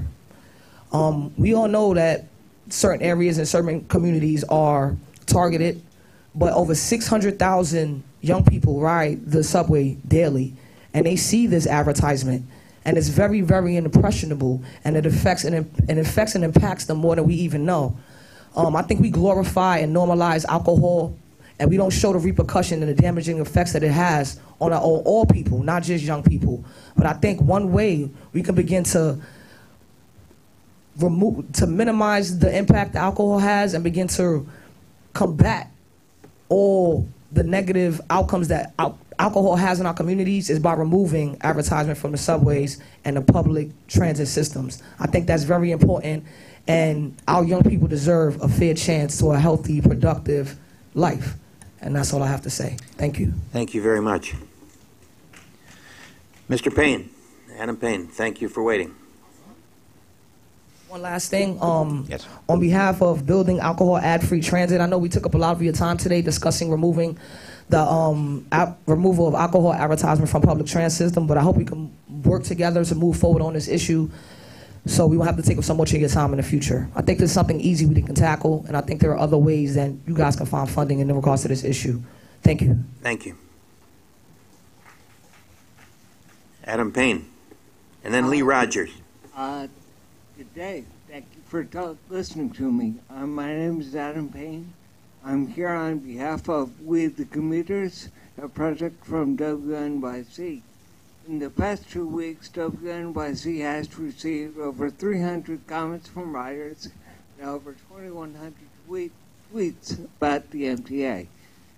First, a small bit about me. I have ataxia. It's a neuromuscular disease. I'm also an athlete, a rock climber.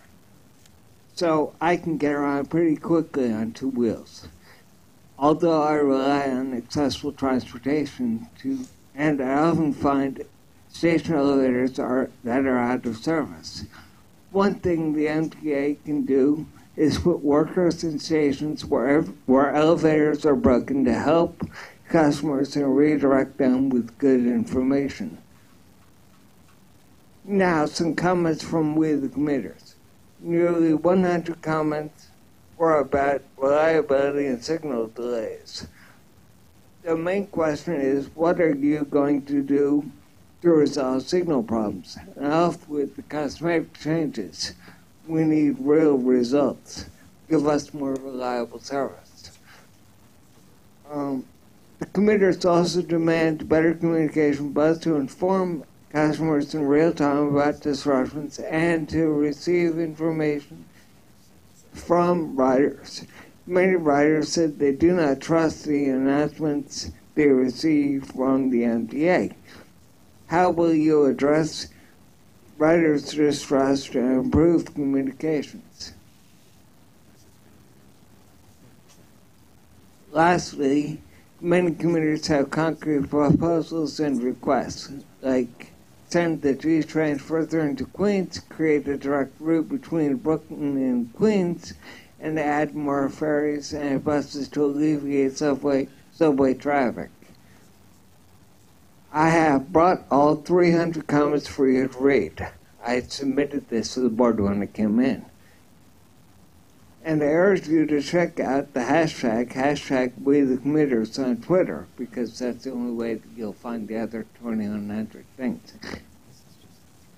You'll see daily complaints, concerns, and questions from riders, and we want answers. Thank you. Thank you, Mr. Payne. Thanks for bringing everyone's comments. Lee Rogers, and then I apologize to the next speaker. I can't quite read it here, but it looks like Whitney Mare. Anyway, first Lee Rogers. Hi, thank you. Good morning. Thank you for all the speakers that have gone before. When you speak late in the game, a lot of what you want to say has been said.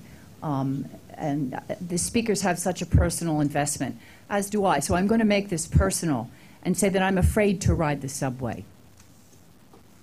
You have heard from some people about the dangers, and I ride the A line, where 2 of the track derailments took place. I would like to ask a few questions of the board and of the governor and the mayor who aren't here. Are you afraid to ride the subway? Do you ride the subway? Some of you are shaking your heads. That's very encouraging. Do you ride them every day like a lot of us do? Good. That's great. I love to see that. For those of you who don't, and I'm going to bet it's got to be the governor and the mayor. I'm not talking about photo ops. I implore you to take the subway for the next month and give yourself a timeline of where you're trying to get to. No photo ops. Do it for yourselves. Do it for all the people sitting here and all the people who weren't able to be here today. Keep a rider's diary, and then schedule an emergency meeting in August, because this is an emergency. Please. And then give us a report. Get up here personally. Put some skin in the game.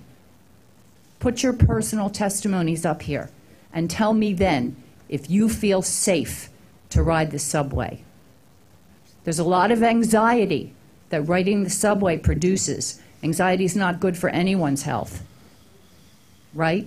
And it's also dangerous. So please put your money where your mouth is, or put your personal experience where your mouths are, and ride the subway. Thank you. Thank you very much. Whitney, till I hear otherwise, Mare? I apologize. Thank you. To be followed by Dimitri Dement. Good morning. Afternoon. Good afternoon, everyone. My name is Whitney Moore, and I'm a student entrepreneur at NYU. Over 9 million people live in New York City, and a majority of them depend on MTA to get from points A to B on a daily basis. 87% of MTA riders have missed their train ride because they were adding money to their MetroCard.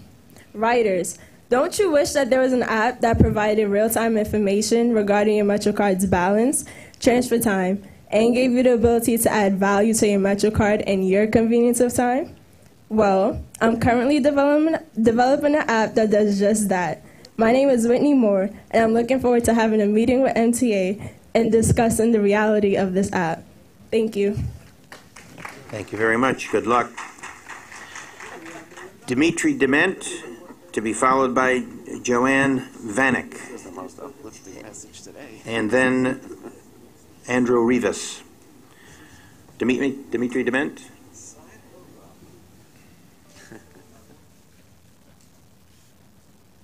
Yes?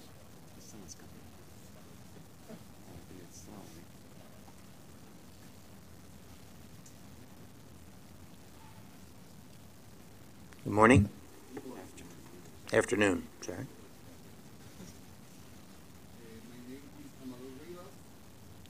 Oh.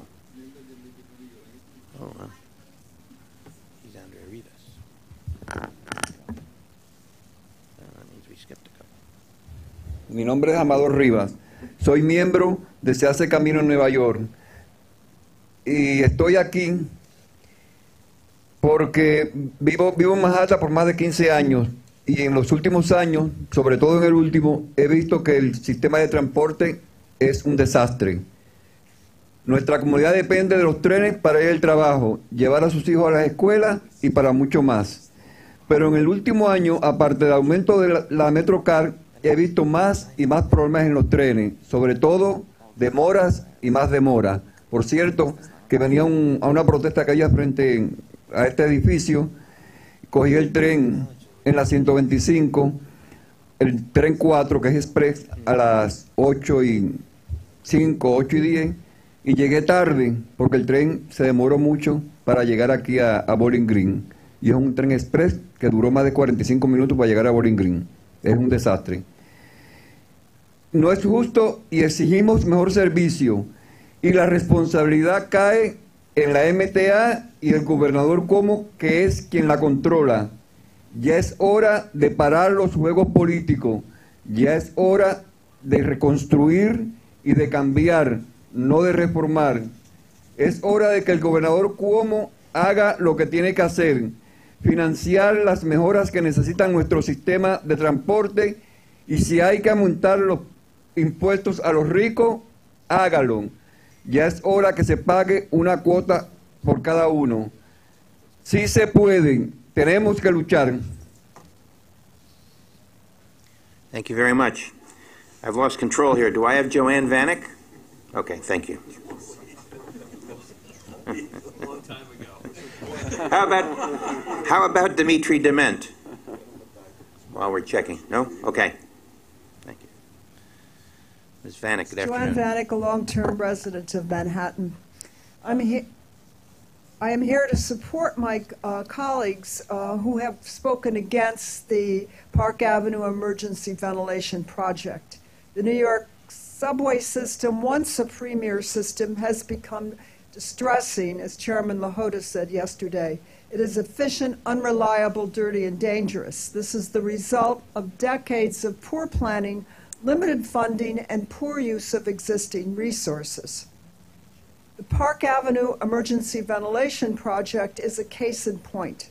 Had it been a real priority, it would have been included in the East Side Access Project and done a lot more efficiently. Now it has been resurrected from a 23-year-old study as a one-shot effort and not as a comprehensive effort to meet the needs of today.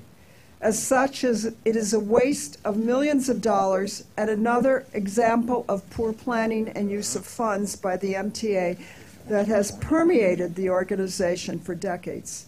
It may be a small matter in the overall funding of the MTA, but it should not be ignored. It should not be approved. Good. Thank you, Ms. Vanek. William Routerbush. And then, is Councilman Rodriguez here? Oh, no, I'm sorry, I thought this was a bird. Okay, I already got him. Christopher Bell. I thought it was Assemblyman Rodriguez. I apologize. William Routerbush and then Christopher Bell, I think is what we have here. The New York City subway system is the living, beating heart of our fair city. Make no mistake about it. Everything that we do in the city, our economic engine is reliant on the subway system. When Andrew Cuomo tries to pretend that he is not in charge of this organization, it is a bald-faced lie.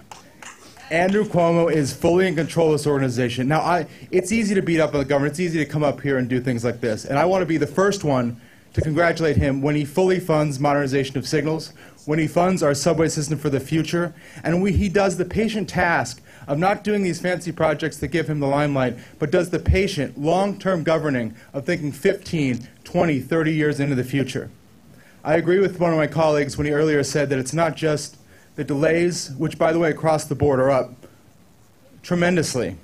Our subway system since 2011 has been severely delayed as far as on-time performance goes. It's not just that, it's the daily indignities. Now, personally, if I have to get to a job on time, if I absolutely have to be there, I allow myself a full hour. That gives me enough time to bail out and take a cab, and even that may be precarious because the city, on our level, we haven't done our job as far as taking care of traffic and the things that we need to take care of. That's on us. But what's on Andrew Cuomo is the state of this system. Now, to put in perspective the debt, because I know a lot of numbers get thrown around, it's easy to do that. In the next 7 years, we'll be up to $43 billion in debt with the MTA. That is half of the annual New York City budget. Wrap your heads around that. The fare hikes, they're already coming because we've raised the debt. Misery, that is a foregone conclusion. No more capital programs until we can get this thing under control. No more debt. And if you want to know where this money's going to come from, I've got an idea. Maybe the excess of $4 billion a year New York City residents pay that they don't see back. It's probably in a bridge in Buffalo somewhere. I don't know. My name is William Routerbush, and I'm also running for City Council District 6 on the Upper West Side. You know, I know a thing or two about chutzpah because I live on the Upper West Side, but this Andrew Cuomo claiming it's not his subway, that takes chutzpah. Thank you, Mr. Routerbush. Christopher Bell and then Timothy Woodall. Thank you very much. If I read it correctly. I represent the Office of Congressman Adrian Espaillat, so I won't read the whole statement. I can have a statement, and I'll be happy to give it to you afterwards if it's okay. Okay. Dear Chairman Lode, I want to congratulate you on your recent appointment by Governor Cuomo to serve as Chairman of the Metropolitan Transit Authority. And for historical purposes, Chairman Loda, welcome back, because you were here before, and I believe in 2013. Your experience leading the MTA is much needed as we work to improve a subway system that is in crisis, with track derailments and fires, poor elevator service, and frequent delays, negatively affecting the lives of my constituents. I look forward to working with you to ensure strap hangers in East Harlem, Upper Manhattan, the Northwest Bronx, and throughout the city of New York have a subway system that can rely upon and be proud of. This past Saturday, I organized a community forum to hear from transportation experts and commuters on how to improve a subway system that is not working for working-class New Yorkers. The subway system is the lifeblood of our city's economy, providing transportation for millions of New Yorkers who are wholly reliant on subways for their daily commuters to work and ability to traverse the city we all know and love. I deeply regret that you or your representatives from your agency weren't able to attend Saturday's discussion.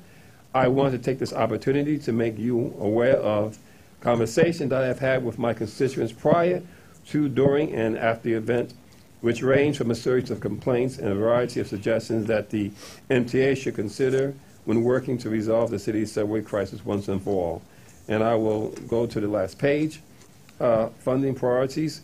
Constituents and advocates have raised questions on how the MTA is spending funds. While New Yorkers support the usage of funds to make sure the trains run on time and expanding subway lines into communities with limited transit options, such as the 2nd Avenue L subway, there have been significant financial investments made in less essential projects. With significant challenges facing MTA, we must all work together to achieve these goals. New Yorkers are not looking to place blame, we just want results. As you work to implement the New York City Subway Action Plan, please take the needs of my constituents into account. As we witnessed during Saturday's discussion on our transit issues, New Yorkers are eager to have a better commute because at the end of the day, these issues affect them the most. Thank you. Thank you very much. Timothy Woodall, you still with us?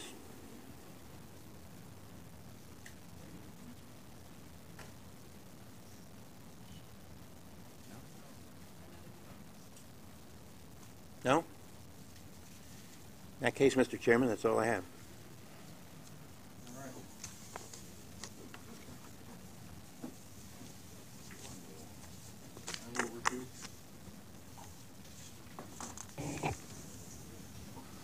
Thank you. I will keep my remarks brief at the beginning here, but let me first start by saying I want to start and acknowledge and thank Freddie Ferrer for stepping up to the plate one more time for being acting chair, especially over the last 5 months. I know being chair, as you well know, is a very demanding job, time and energy that's necessary to do it. And I know you know this because you've had to do this before, so I'm glad I'm back here to help get you out of this position at this time.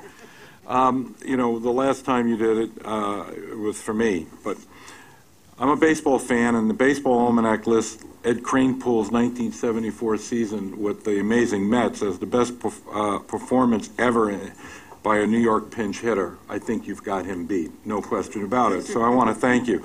So Freddie, on behalf of thank you. On behalf of Ronnie and the executive staff and all of the workers here at the MTA, I want to thank you, and we appreciate your work and everything that you do for the MTA. So thank you very much.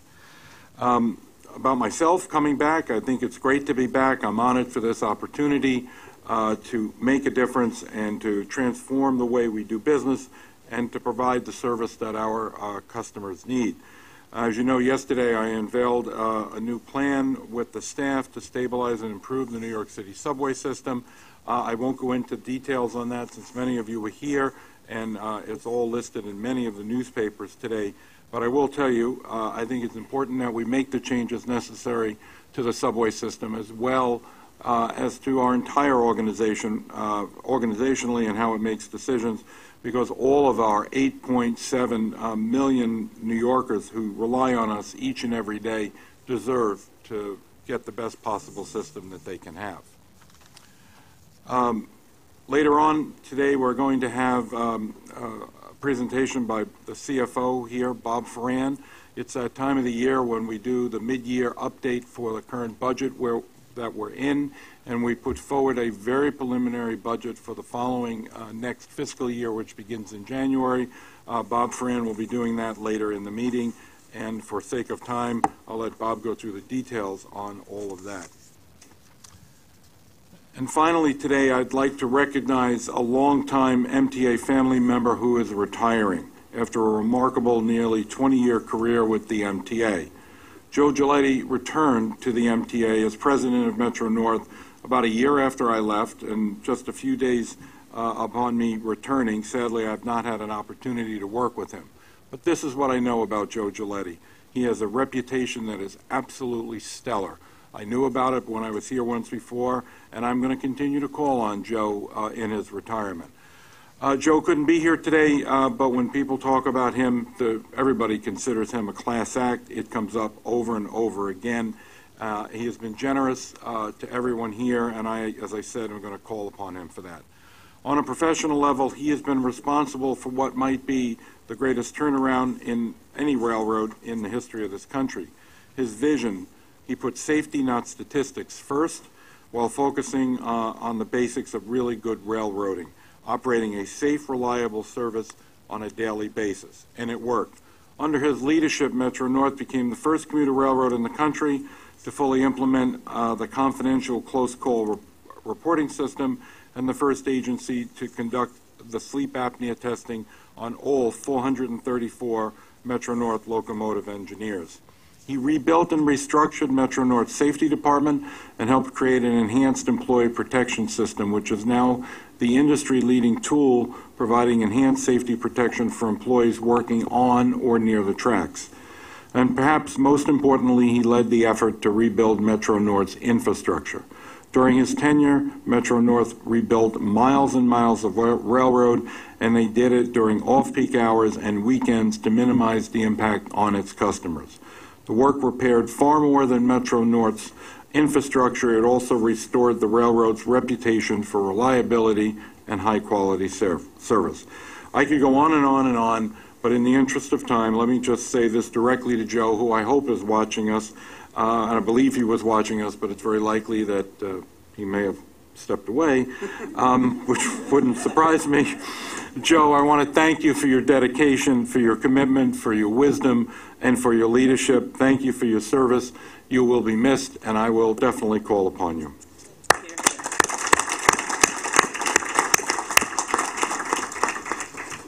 The minutes of the June board meeting have been distributed to all the members. Are there any corrections, omissions, edits? Yes, Mr. Chairman. The minutes indicate that I was to be confirmed by the Senate in July, whereas in fact I was confirmed by the Senate in June, which perhaps illuminates why I was unable or not permitted to vote at the June meeting because of that confusion. So I would ask that the minutes be corrected, and happy to be able to vote today. I feel like an 18-year-old casting my first vote, so thank you. Carl, thank you. Welcome. Look forward to working with you, and we'll make that change, and the Secretary has already noted that. Are there any other changes? Is there a motion to approve? Second? All in favor? Aye. Any opposed? Minutes are approved. The Finance Committee is the first report. Commissioner Schwartz, you're up. Thank you, Mr. Chairman. The Finance Committee met on Monday, and I report on the following. There are 12 competitive procurement actions this month totaling $229.5 million. The committee recommends these procurements, and I move them.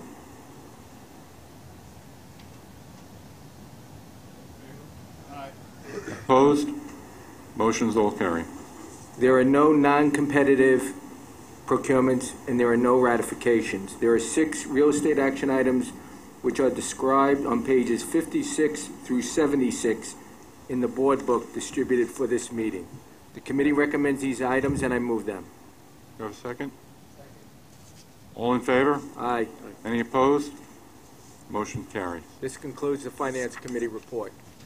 Thank you. Now we'll have the report of the Transit Committee from its chair, Vice Chairman Ferrer. Before I ask Mr. Ferrer to talk, I'd like to move a motion to defer action item number 1 regarding the Lexington Avenue Subway Emergency Ventilation Plan until the next meeting so that I have an opportunity to review it. Second. All in favor? Aye. Any opposed? Thank you. Thank you, Mr. Chairman. And before I begin, I want to thank you and my colleagues for the generosity of your remarks and reaction. There are 8 procurement actions this month, and the total amount is $74.1 million. There are 2 non-competitive procurements totaling $16.5 million. New York City Transit, described on pages 95 through 98 of the board book. The committee recommends these procurements, and I move them. We have a second. All in favor, say aye. Aye. Any opposed? Abstentions? Motion carries. There are 4 competitive procurements totaling $55.4 million for New York City Transit, described on pages 99 through 108 of the board book. The committee recommends these procurements, and I move them. I'm second. Is there any questions? All in favor, say aye. Aye. Any opposed? Motion carries. There are 2 ratifications for MTA Capital Construction totaling $2.2 million, described on pages 109 through 111 of the board book. The committee recommends these ratifications, and I move them. We have seconded. Any questions or comments? All in favor, say aye. Aye. Any opposed? Motion carries.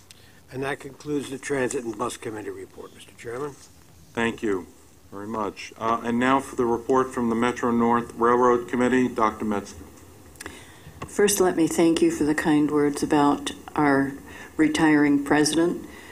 The members of Metro North had hoped to see him today because we each had comments and ways to say goodbye. He had a profoundly positive influence over the railroad. It was innovative while he was here and will continue to be innovative as you lean on him. I will do my best to see if he can come back for the September meeting to get the appropriate accolades that he deserves. Well, he has indicated that he's hoping to do that, so that would be wonderful if you'd add a little extra pressure. The Metro North Railroad Committee met on Monday, and I report the following. There are 2 procurement items in the total amount of $9.7 million. There is 1 non-competitive procurement in the amount of $1 million. The committee recommends these procurements, and I move it. Do we have a second? Second. Any questions or comments? All those in favor say aye. Aye. Any opposed? Motion carries. There is 1 competitive procurement in the amount of $8.75 million. The committee recommends this procurement, and I move it. We have a second? Second. All in favor, say aye. Aye. Any opposed? Motion carries. There are no ratifications, and this concludes the report. Thank you, sir. Thank you very much, Dr. Metzger. Now on to the Long Island Railroad Committee report. This is given by Commissioner Pally. Thank you, Mr. Chairman. The Long Island Railroad Committee met on Monday, and I report the following. There is 1 action item this month for board approval. The action item requests board approval for the Moynihan Phase 1 funding agreement and the New York State Power Authority Energy Services Program Agreement. The committee recommends this action item, and I move it. Are there any questions or comments? All in favor, say aye. Aye. Those opposed? Motion carries. There are 2 procurements for MTA Capital Construction totaling $2.9 million. There is 1 competitive procurement in the amount of $884,000. The committee recommends this procurement, and I move it. Second. Item's been seconded. Are there any questions or comments? All those in favor say aye. Aye. Any opposed? Motion carries. There is 1 ratification in the amount of $2 million. The committee recommends this ratification, and I move it. Second. Item's been seconded. Any questions or comments? Those in favor say aye. Aye. Any opposed? Motion carries. This concludes the Long Island Railroad report. And now our last committee report is from Bridges and Tunnels. Board member Commissioner Merdler. Mr. Chairman, The Bridges and Tunnels Committee met on Monday, and I report the following. There are 5 procurement actions this month totaling $36.8 million. There is 1 non-competitive procurement in the amount of $23 million. The committee recommends this procurement, and I move it. Do we have a second? Item's been seconded. Any questions or comments? All those in favor say aye. Aye. Any opposed? Motion carries. There are 4 competitive procurements in the amount of $13.8 million. The committee recommends these procurements, and I move them. Item has been seconded. Any questions or comments? All those in favor say aye. Aye. Any opposed? The motion carries. There are no ratifications. This concludes the Bridges and Tunnels Committee report. Thank you, Mr. Mergler. And now I turn the floor over to the Chief Financial Officer, Bob Ferran, for the presentation to the joint session of both the MTA Board and the Finance Committee. The presentation is relatively short, so for sake of timing, let Bob go through it, and then we'll be able to ask him all the questions that we possibly can. Bob? Thank you, Mr. Chairman. You have all received electronically Volume 1 and Volume 2 of our July plan. You also have received hard copy of this.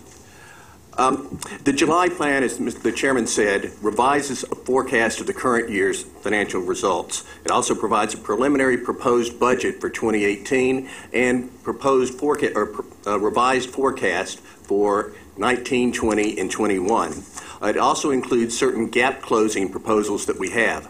Now, no action is required of the board today on this. This is for your information. We will use this as the basis for reporting back to the board and finance committee throughout the balance of the year. In November, we will present a proposed budget for 2018 and again, revised forecast. In December, you will be presented with the budget and that you will vote on. We elicit your input through this process, but again, no action is required today.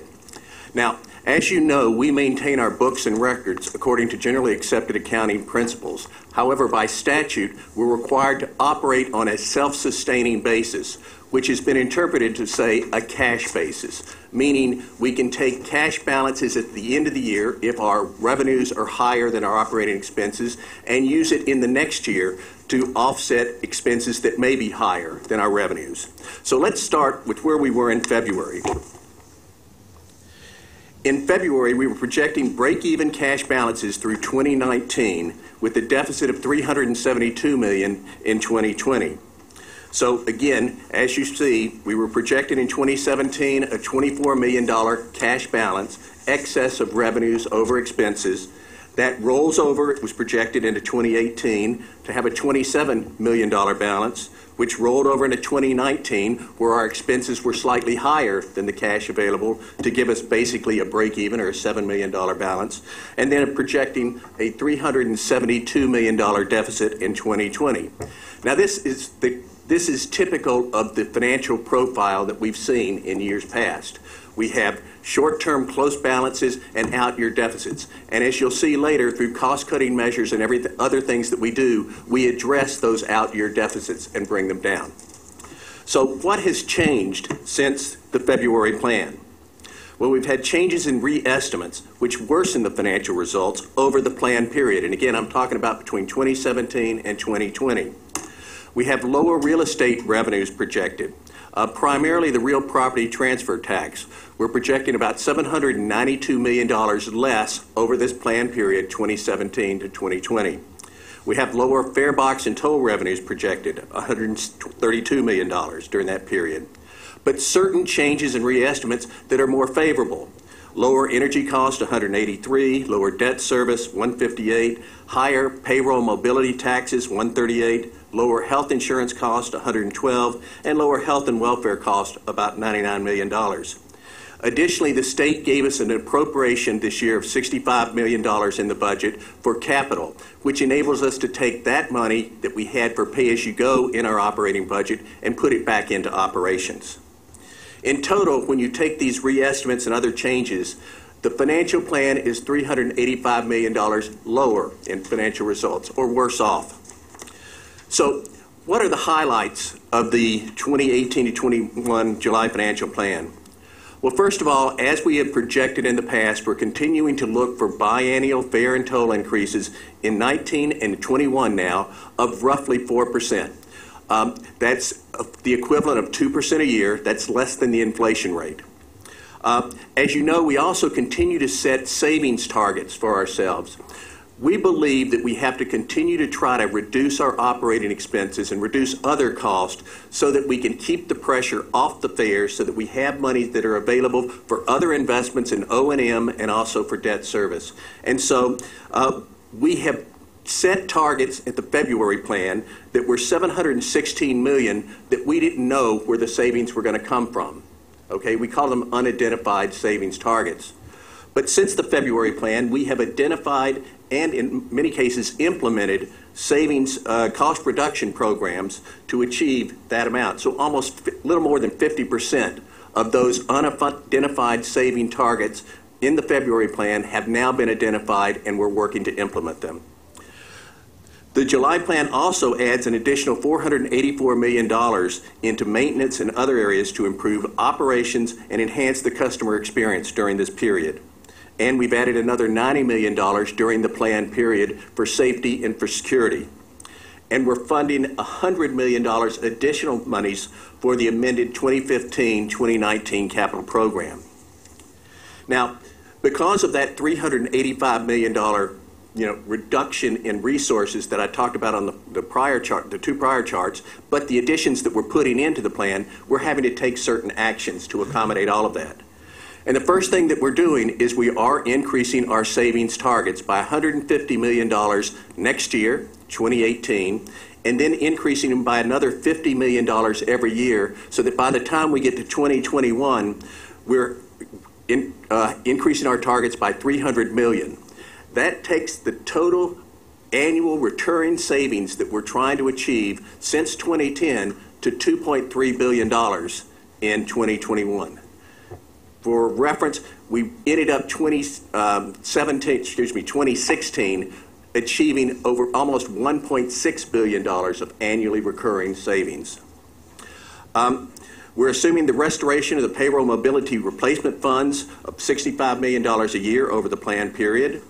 We're using funds that are in the Bridge and Tunnel Necessary Reconstruction Fund. That's monies that we set aside from bridge and tunnel operating revenues to put aside to restore or replace any damage to the tri-borough facilities or the bridge and tunnel facilities that might be necessary in the event we can't access the capital markets. It's an important point.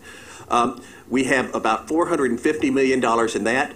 We're going to take $150 million of that over the plan period and use that for capital that we otherwise would fund right out of operations. So that means that we'll have additional funds flowing down in surplus.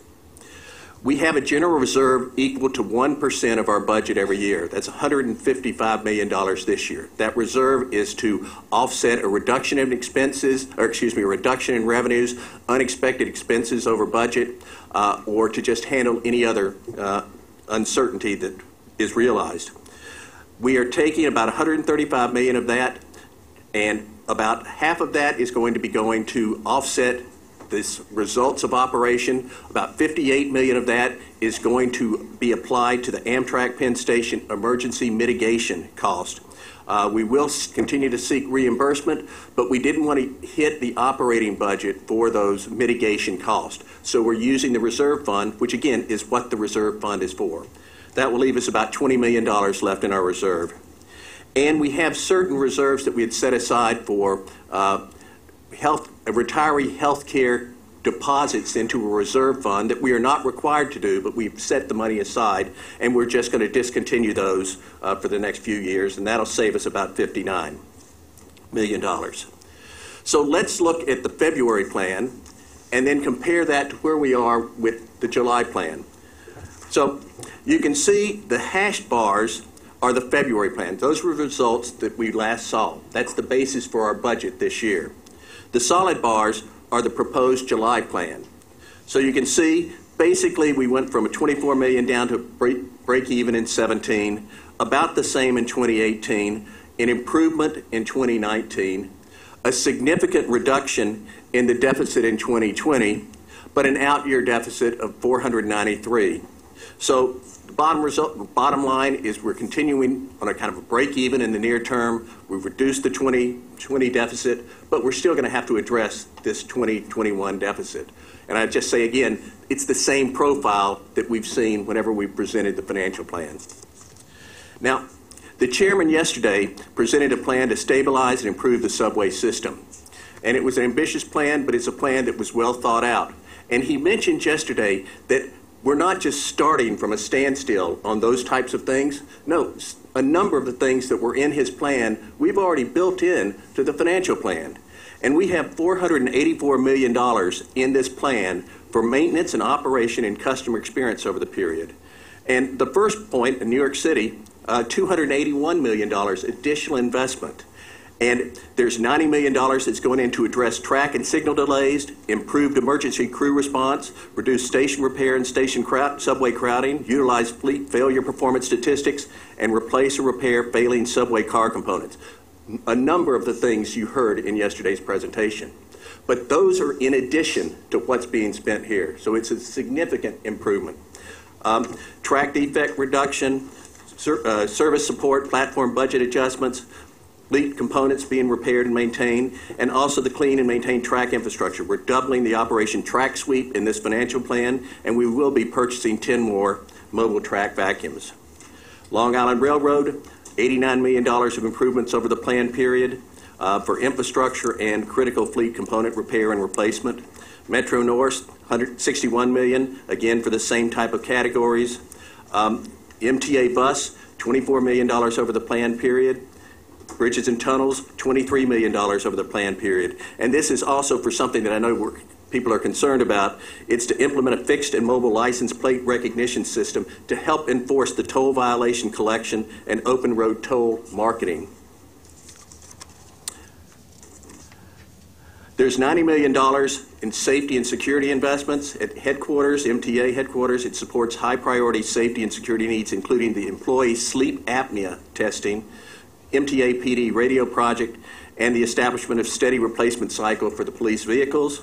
New York City and MTA Bus with new safety initiatives, including the installation on onboard cameras, bus cameras, and pedestrian turn warning system and collision warning system. Metro North, a remote monitoring system for bridges prone to be struck by vehicles, will continue to perform mobile drug testing for maintenance of way employees and obstructive sleep apnea testing on all conductors or those in other safety-sensitive titles, and support video onboard camera programs. And a similar thing with Long Island Railroad. Now, the again, we had $716 million of unidentified savings targets in the February plan. And that's reflected in 2017, 18, 19, and 20 by the height of those bars, okay? So the height of the bars were the unidentified savings targets that we had during those years. Since the February plan, we've identified savings targets, and those are demonstrated with this hashed bars. So the unidentified in 2017, we've identified and are in the process of implementing. And so you can see the challenge before us is $77 million additional in 18, 124 in 19, 220, and 221. And again, we really believe that these cost savings initiatives are critically important because, again, it helps relieve the pressure on the fares. It demonstrates to our funding partners that we are doing what we can do to minimize our cost and not put pressure on them for subsidies that we don't need if we could just tighten our belt and do things in an efficient manner. But at the same time, the cost-cutting targets are not to affect our operating performance, they're not to affect safety, they're not to affect security, and they're not to affect service that is needed. So we are limited what we can go after, but we believe that we can hit these targets. And we're comfortable enough that, as you can see on the next page, as we said earlier, we've increased the savings targets. So the dark blue at the bottom of 18, 19, 20, and 21 shows the additional targets that we are putting in place to achieve these numbers. Now, on slide 13, since 2010, when we were responding to the first crisis, when we saw almost a 1.4 billion drop-off in our annual revenues over a 2-year period, we've started to do this process of ever-increasing savings targets and trying to hit them. And what you can see here is by the different colored lines, the savings targets that we had for the current and out years in each of our November plan periods, and at the top blue for the July plan right now. And the solid lines are the results of our efforts. And what you can see is that we have achieved our targets in each of these years going forward. And so we know they're achievable. We're going to continue to keep the pressure on to try to hit each of these targets. But again, it's just to demonstrate that we have not been complacent. We keep raising the targets with each plan. So to summarize again, here's where we are. Again, break even through 2018, a favorable in 2019 that goes over to reduce the deficit in 2020 significantly, and then an out-year deficit of 493 in 2021. I always want to remind everyone that those numbers reflect certain actions that we want to take or are going to recommend that the board take. And the first is the savings targets. If we don't hit the savings targets that we've identified here, you can see what happens to the deficits. The red bar deepens significantly, it increases. And the deficits will occur earlier and they'll be larger. The next point is, if we don't put in place inflation tracking fares and tolls, again, we're built into our forecast 4% every other year in 19 and 21. That again is a forecast. The board would have to have public hearings, the board would have to vote on it. But if we don't have fare and toll increases of a comparable amount, you can see how the deficits just balloon out. So again, I put that before you. As we'll now look to the next page, that's probably one of our biggest challenges. It's to put in place biennial fare and toll increases, something that our customers can look for regularly, but that are inflation tied, close to it, so we can try to keep the fare and toll increases as low as possible. But the achieved efficiencies and consolidations have to be met so that we can achieve these savings. We want to continue to fund customer experience and fund increased investments in maintenance and operations. The general economic conditions are such that we're not sure what will happen, but most of our revenues that we receive, one way or another, are affected by the economy. It's either the jobs or else, general economic conditions affecting business activity.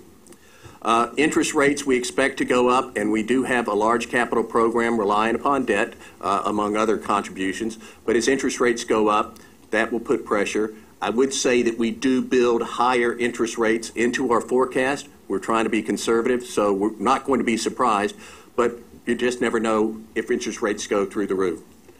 And finally, we really do need to kind of continue this discipline that we have and that the board has granted staff to use non-recurring revenues, one-shots if you will, lower than expected expenses to be applied in ways that give us recurring savings. In other words, if we get a one-shot revenue, put it into pay-as-you-go capital to avoid debt service and therefore have savings in the out years, or to put it into an underfunded pension plan so we can avoid extra cost in the future, but not to put it into a service that then we can't sustain. If we can't have a recurring benefit, we don't want to put it in a place where our customers are expecting something that we can't deliver. So that's the presentation, and I'd be happy to answer any questions that you may have. Commissioner Albert.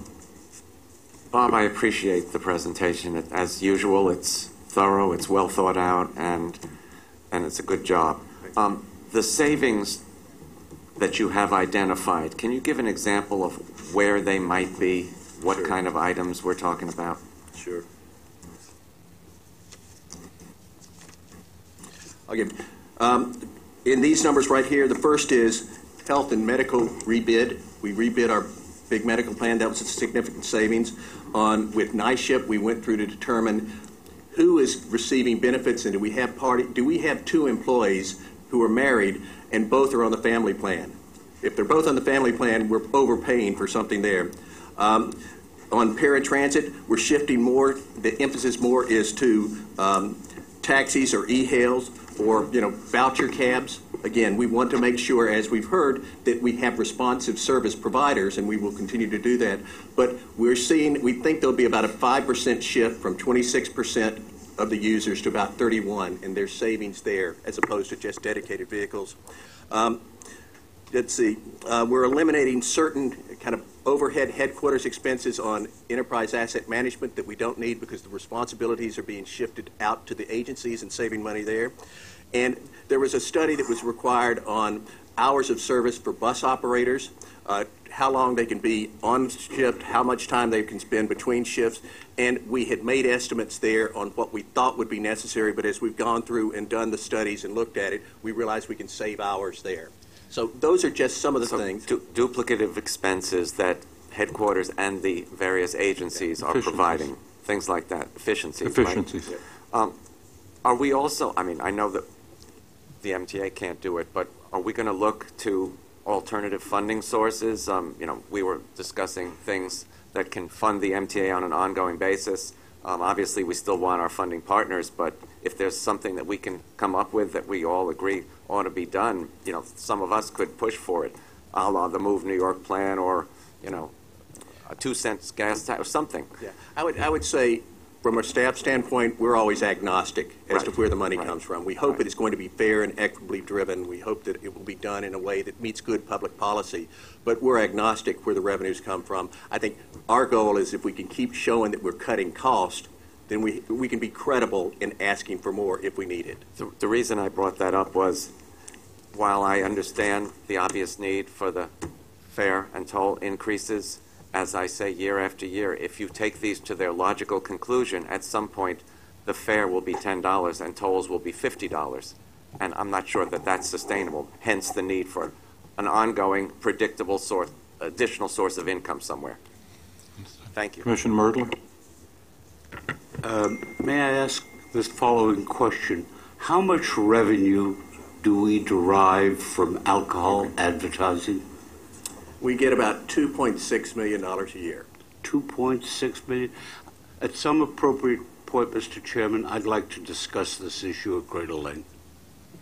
I agree, and we have an outstanding RFP right now rebidding our advertising, and we'll look at that in context because there are numerous transit agencies throughout the United States that have limited the advertising for alcohol-related products. Yes. Bob, thanks a lot for a great report, and I think it's very important that you spent a lot of time and a lot of emphasis on discussing that we can't forget the responsibility of watching the finances, watching what we spend, and make sure that every dollar counts. And as you see, the budget becomes very perilous if we don't continue on that route. So I want to just address another thing, another point here, which I think is as important as the money we're spending, and that's the fact that the management of the MTA has not been, in my opinion, what it was years ago, and it's very distressing. I've been on this board since the 90s, having spent tremendous amount of time and effort to help make the MTA efficient, well-run, and responsive to our riders. That's why I'm so distressed about the current condition of the MTA. The situation is the worst I've seen in my tenure as a board member, which has been now over 20 years. We have had no full-time leadership here since February when Tom Prendergast resigned. And I really sincerely, and I mean this, appreciate what Joe's doing. I don't think he really needed this. He has a very good position and is in a point in his life where he doesn't need to come back to face what this organization faces now. But what we have is still a part-time chair who is not the CEO and not the executive director. The legislation to split the job has not been changed, and therefore we cannot have a full-time executive director. The board has had its oversight role and its independent authority basically stripped away, so it is currently a rubber stamp for the governor's policies. We have a governor who insists on micromanaging the MTA. The result is what you see now. We have constant confusion in direction, low morale, and the loss of many of our best employees. As the Westchester rep, what really worries me now is the Metro North situation.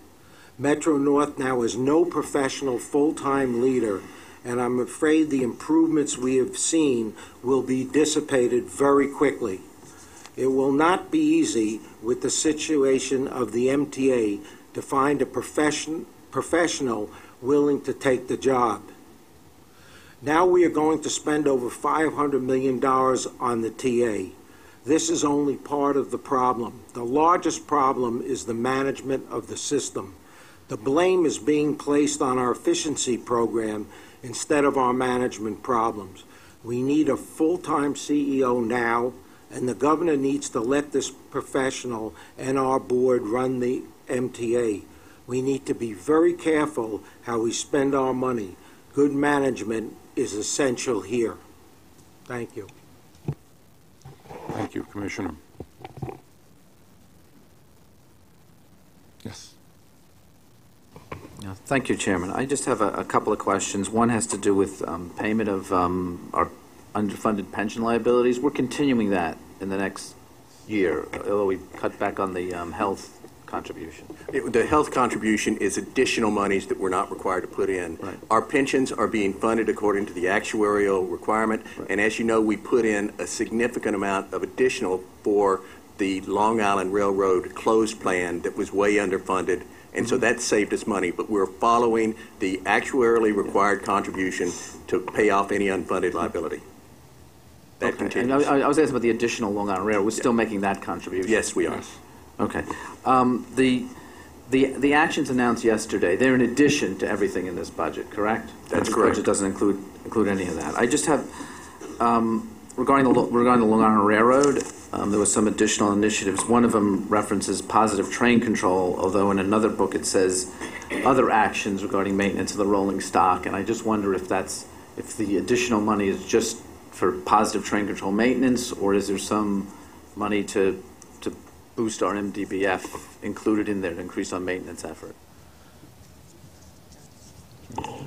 I believe the money that's in there is associated with work we need to do in the Atlantic Tunnel to improve the communication through the tunnel that was not originally included as part of the project. It says additional personnel to inspect and maintain rolling stock equipped with positive train control system. I mean, and in another thing it said including the positive train control system. I'm just wondering if there's some funding there, because I expressed my concern on Monday regarding the statistics for the Long Island Railroad, and we have our problems at Penn Station, which is why I assumed the staff could a very high MDBF, as they pointed out, but that's why, because Long Island Railroad has certain challenges that other commuter railroads don't have. So to compensate, there's a high goal for MDBF that we're not currently meeting, and I'm just wondering if there's an effort here to try and achieve that high goal. That is not associated with achieving the goal. Okay. I will tell you that yesterday I did see the June numbers, and they are much better. I will remind you, we've had 15 years in a row with increasing MDBF. Yes, I know, and I congratulate you on that. I congratulate you on the high goal. And the necessity of it is really because of the way the railroad is structured and the way we have to depend on Penn Station, which causes an extremely high level of delays. Anyway, thank you. Thank you. Yes, Commissioner Reckler. Bob, again, great report, and thank you for educating me as a new board member through this process. And so just to follow the point that this doesn't include the programs that were announced yesterday, so I guess the assumption is just for the purpose of at least this period, we're assuming state and city funding to make up that gap. Is that correct?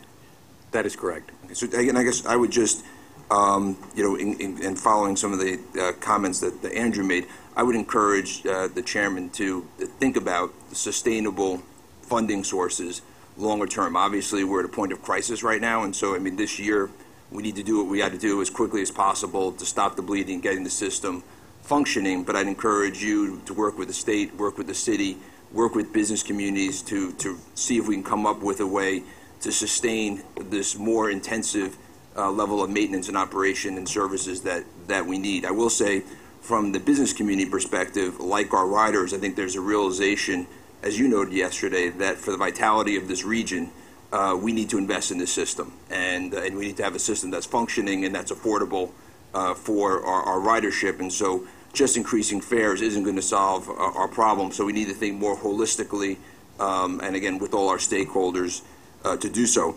The other point I would say, and we talked about savings and efficiency in the plan yesterday, which I thought, again, excellent plan that the chairman laid out to address the issues of hiring about 2,700 more people, which I think is a necessity, particularly into the areas that were laid out yesterday.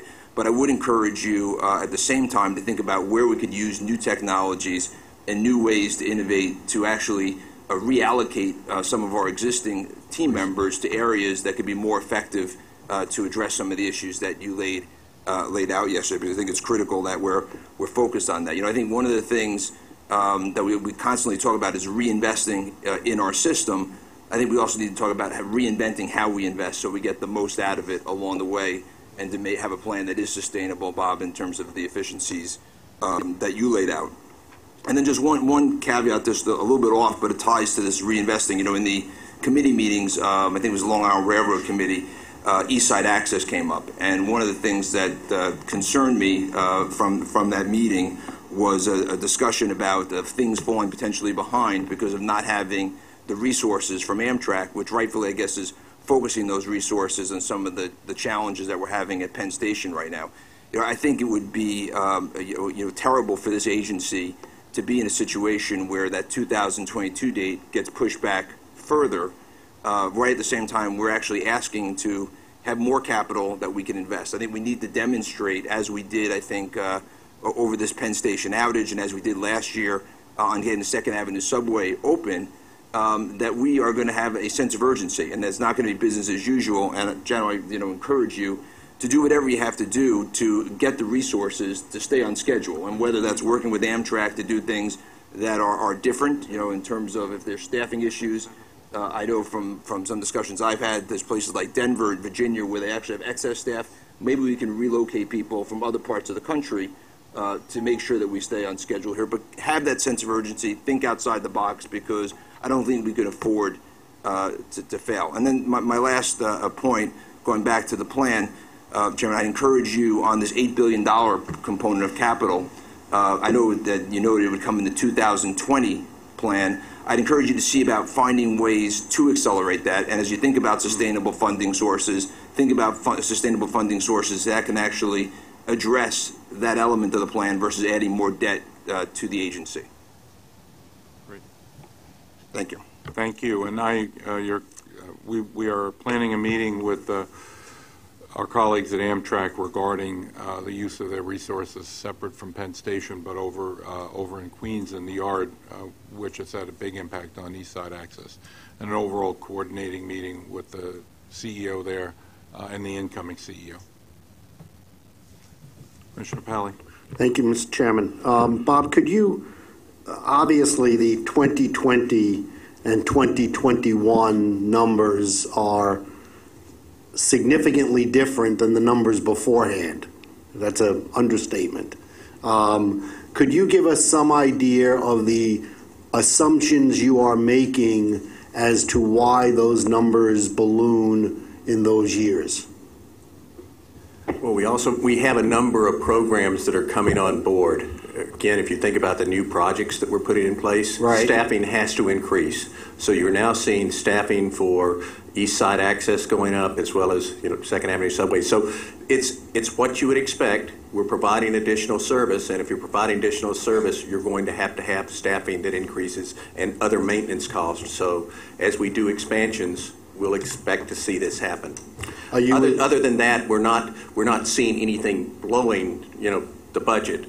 We're seeing the same kind of more than inflation rates on certain things, healthcare costs and things like that.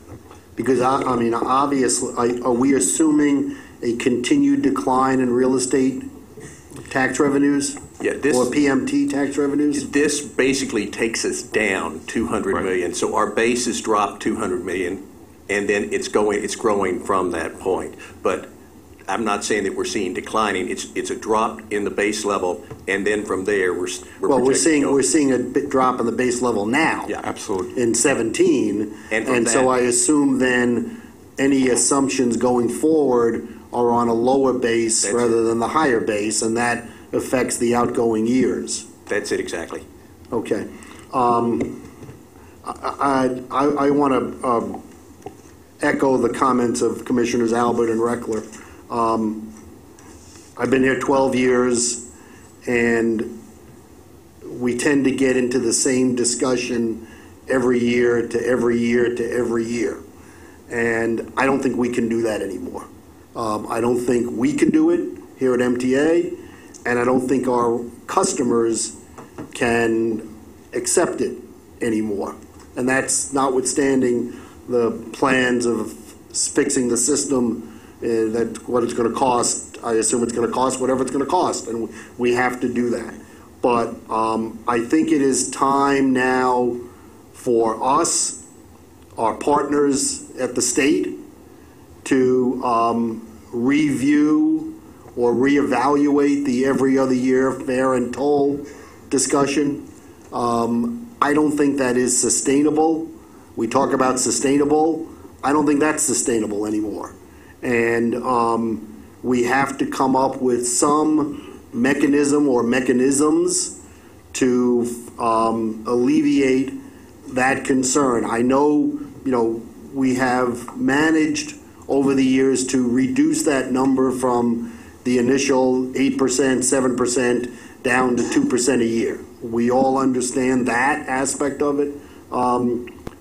I don't think now, in the current climate, that is enough reduction. And I have been a fervent supporter of the Move New York plan or some other plan based on the Move New York plan. I think that is a fair and equitable way to provide everybody in the region paying their fair share of the operating costs of the agency again. And that may be one plan, there may be other plans. But I think it is incumbent upon us, the senior leadership, and everyone that now we have 18 months until we implement the next plan. We need to use those 18 months to try to eliminate the implementation of the next plan, because I think it's going to be a very, very, very difficult sell, assuming we want to sell it in the first place, to be able to continue to increase fares and tolls at that level or any level going forward without significant changes in how we operate. So that's my concern. I understand their importance. No one disagrees with the importance, and no one disagrees with the numbers. I think at the moment the disagreement may be about the policy itself and the process that we go through, and that is of concern to me. Thank you, Mr. Chairman. Thank you. Mitch, reminding me of how the biennial increase came into being. The last time that we had a new revenue source, the PMT, the payroll mobility tax, part of that was the agreement between the state senate, the assembly, and the executive and the second floor, was that there would be, and for this there would be a biennial increase. So I think what you're asking is to revisit that, with also having another talk of that. And I will also remind everybody that it took an outside third-party commission to come to that decision. So we will think of various different ways to deal with this. And yes, Commissioner. Thank you, Mr. Chair. Two questions or two comments, somewhat unrelated, I suspect. Bob, on more narrowly speaking, on the cost point that Commissioner Albert brought up, you have a limited amount of spend you can go after. You said yourself, this is an aggressive set of cost activities. You can't go after operating activities. The cost base that you can tackle, whether it's IT, health benefits, is narrow in scope. At what point do you get a sense we are going to cut through the fat and start hitting the bone in terms of cost savings? And do you have a sense for where that is? I think we're going to make it through this plan, achieving these cuts. What we have to do is we have to change people's thought process. It's not software that we need. It is getting people to change their business thinking and the business processes. We have different processes at different organizations. They are going after, they're ignoring, in some cases, things that we have paid for in an enterprise resource plan that is standardized, that's simplified, and we can save money by reallocating people to other areas because we no longer need them to do a redundant process. So that's one area I think we can still make a lot of headroom. The IT has been talked about, the number of applications that we have to support.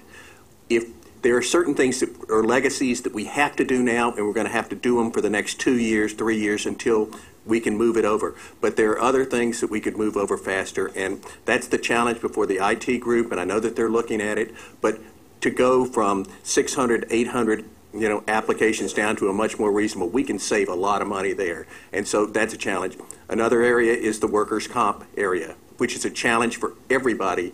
And I think the Transit Authority is doing a very good job right now of implementing what is basically claims management on the forefront, and then other things with systems to track. But it's claims management, I think, that can save. And if that happens and they're getting it done right, that becomes the model then for the FELA program for the railroads, which is their equivalent. So I think there's just money to be saved in areas that have been, we've gotten low-hanging fruits, but there's been challenges out there that we have yet to address, and I think that's before us now. You'll let us know when the fruit is too high to grab. Yes. Let me do my second comment, if you wouldn't mind, Mr. Chair. And I want to build on your perception point, Bob. You'd have to be sort of unaware in this room for the 50-some-odd people who spoke to us before and the press over the last several weeks that the rhetoric of what's been being said about the MTA is getting to be difficult to listen to. And I think as a board member, I feel it more so maybe than others. And you mentioned, Mr. Chair, Joe Giletti, who I have been very impressed by. And the thing that Joe did that was most impressive was not alone the reality of the changes he made, which were very difficult. What he did was he actually changed over time the perception of Metro-North. I can tell you by walking the platform, and many have heard this before, that one of those who perished during Spite and Dival is a friend of mine, lived nearby in my town. His wife is still a town councilwoman. The perception of Metro-North changed. It took an incredible amount of time to get people to understand that it is a safe railroad and a good experience, to the point where now, even with the NTSB results, very quiet about what happened. People understand that he changed it. I fear that the perception of the MTA, of which Long Island Railroad, Metro-North, New York City Transit, we're all one system. I fear that the perception is going to be a lot harder to change than the reality of it. Your plan yesterday that you announced and the support the governor has behind you is fantastic. I really believe in what you're saying. You will change the reality of the system long before you change the perception of it. That's going to take a long time. And the thing I ask of us, of our outside stakeholders of all kinds, and frankly of the press, is to tone down the rhetoric a bit. The rhetoric is not helpful. Mr. Saul, I apologize for calling you out, but by saying this is the worst you've seen in 20 years, the worst, that is dramatic language. I hope that Spite and Dival was worse than where we are now, in terms of those you and I represent who use Metro-North. I'd like us to think about how we tone it down a bit, because it's not helpful for any of the constituencies to solve the issues that my colleague, Mr. Rexler, or Mr. Pally have raised in terms of funding sources. It just doesn't help. In fact, Mr. Rexler said something very thoughtful on Monday, which was it's about transparent communications, over-communicating. And that's what Joe did so brilliantly. So I'd like us all to keep that in mind, that we're one system, focused on trying to change the perception of what's happening, even more so than the reality. Sorry for that little soliloquy. You call it perception, I call it the narrative, but it's exactly the same thing. When we'll start to see, changes relatively quickly at the Transit Authority, but the message that goes with it is as important as the reduction in delays and the better service and the better communication, because the level of discourse has gotten to a point where it's become much easier for people to say things And, I would like to be able to get the conversation on facts. Thank you. Yes, Carl. Mr. Chairman, like Mr. Reckler, I am a new board member here, so I don't profess to really fully understand in depth the operating or capital budgets of the MTA or their history. I do want to commend you for the alacrity with which you come up with some very practical immediate steps, and I do think that that's a very, very important step forward.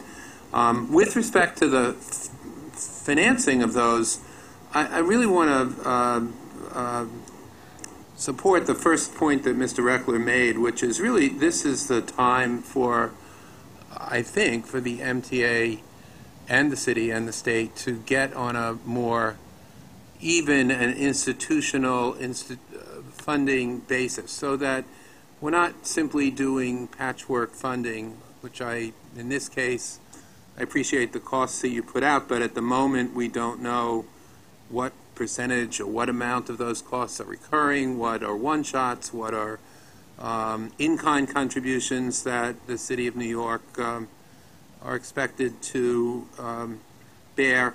And it just seems to me this is the moment as we implement this to work with the MTA, the city, the state, and others to put all of this on a more regularized basis.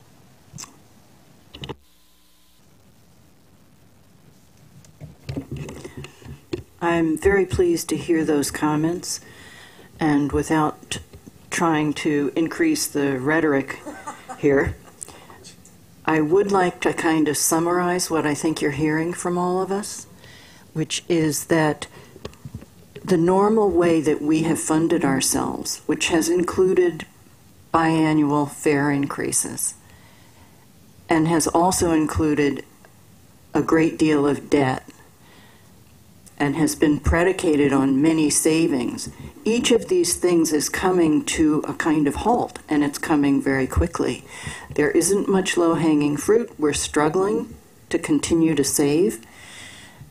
The fare increases already reached the breaking point west of Hudson. This past fare increase, it's soon going to come to the rest of the system. And the ability to continue to bond and the board's tolerance for it is disappearing. So we have to come up with new, innovative ways to fund this agency, because this is so important to the region, not just the city, but the whole region. And it isn't only our doing that's going to solve the problems. It's going to be a partnership. So I'm hoping that we can at least facilitate that discussion. Thank you, sir. Yeah, as you cast about for ways to fund the system in the future and ways to fill out the holes in the financial plan, you frequently hear people mention value capture. And people have been capturing value from the railroad at least since Jesse James. And the West Side expansion, I'm just curious about the West Side expansion, which was paid for by a TIF, or I guess you refer to it as a pilot. I'm not sure if there's a distinction between the two, but the pilot funded the expansion of the West Side. Now, were the operating costs associated with that expansion and the future maintenance costs, are they captured by that pilot as well, or are they dumped on the rest of the system and paid out of the regular operating? And as we go forward with pilots and TIFs, and people want to, people will say, well, we'll fund this, what do you call it, the trolley in Brooklyn, they're going to fund with a TIF, everything's going to be a TIF. And but have those TIFs captured operating costs associated with running a system in those locations? Well, again, it isn't a TIF, but it was a similar structure. And the number 7 extension came from the city capturing those types of revenues and then providing the funds for the 7 extension. we were able to sell certain development rights for real estate development over our rail yard, okay? And so we've received significant funds from for our capital program. But in terms of maintaining the tracks that are underneath those platforms, we're going to continue to do those as well. So in our specific value capture situation, there hasn't been a desire to look, or there hasn't been the ongoing revenue to provide for the maintenance of the rail yards underneath, but that's what we were doing anyway. We were doing that. Brown's question then is no, right? Yes, yes. Well, actually, no. That is correct. Really, the funding. I was really referring to the operating expenses, Right. not the. Though that's a very good point, though, that the West Side Yard, the functions in the West Side Yard, which increase the expenses. And so for the but numbers, your operating budget eats that. Yeah, the number 7 extension, the city paid the capital for the construction, and we are paying the operating expenses for the number 7. And your real estate piece, similarly, went into capital. It did not go into future operating. So the rest of the operating budget carries that way. Yeah, because that's all I wanted to. Yeah. Everything is a little convoluted with me, but you bring me back to the right point. You're always on point. Right on point. Are there any further comments? There being none, I'll entertain an offer to conclude. Motion. Seconded. All in favor? Enjoy your August.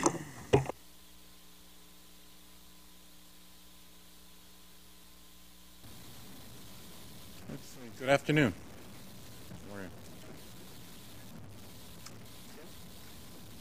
Morning, Mr. Chairman. Morning, Tim. Good afternoon. Sorry. Good afternoon, right. The clock was moving faster. Again, this morning, the mayor made it clear that he was not interested in a 50-50 split in funding the subway action plan. In fact, if I can quote from him, I just want the MTA to own up to their responsibilities, use the money they have. I think it's a great question as to how much money they're sitting on and not using effectively. This is direct quote. Respond to that, please.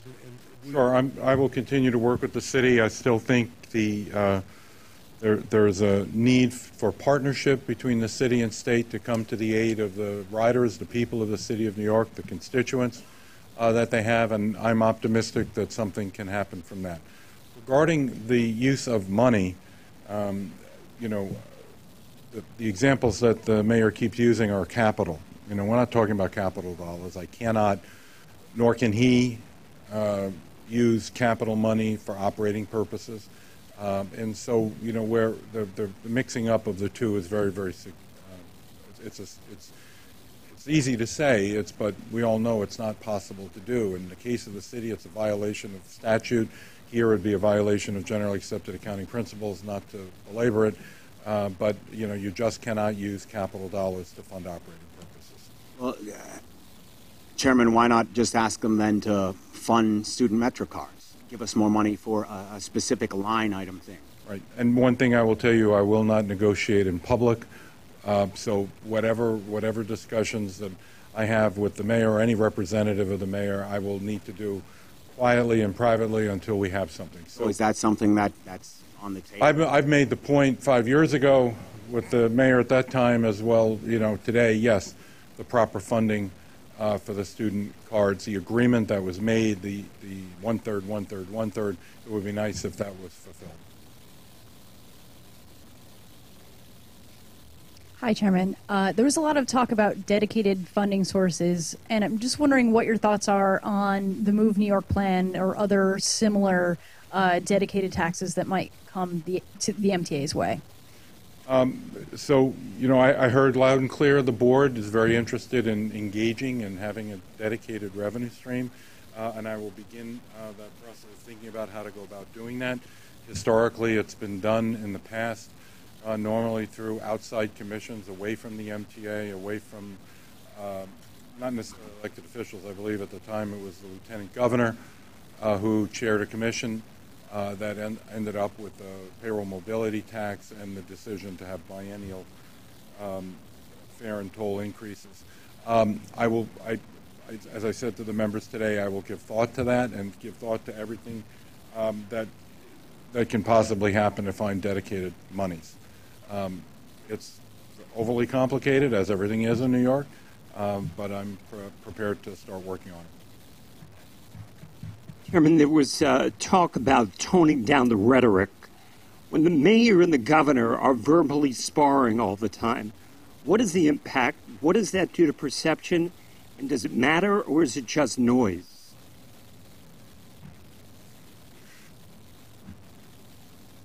So I'm in no place to give recommendations to either the mayor or governor how they should perform their duties. It's not my place to do that. Next question. Mr. Chairman, good afternoon, Mr. Chairman. Yes.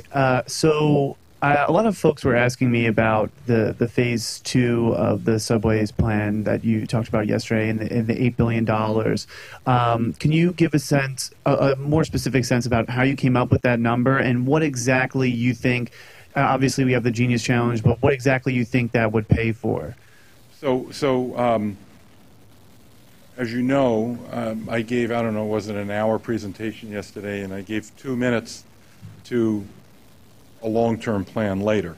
And so if I, so I think that's also representative of, the amount of time and effort that we took about what we need to do to get the system back on track, as I kept saying it over and over yesterday. So that we need to stabilize the system, we need to improve the system, and then we need to modernize the system.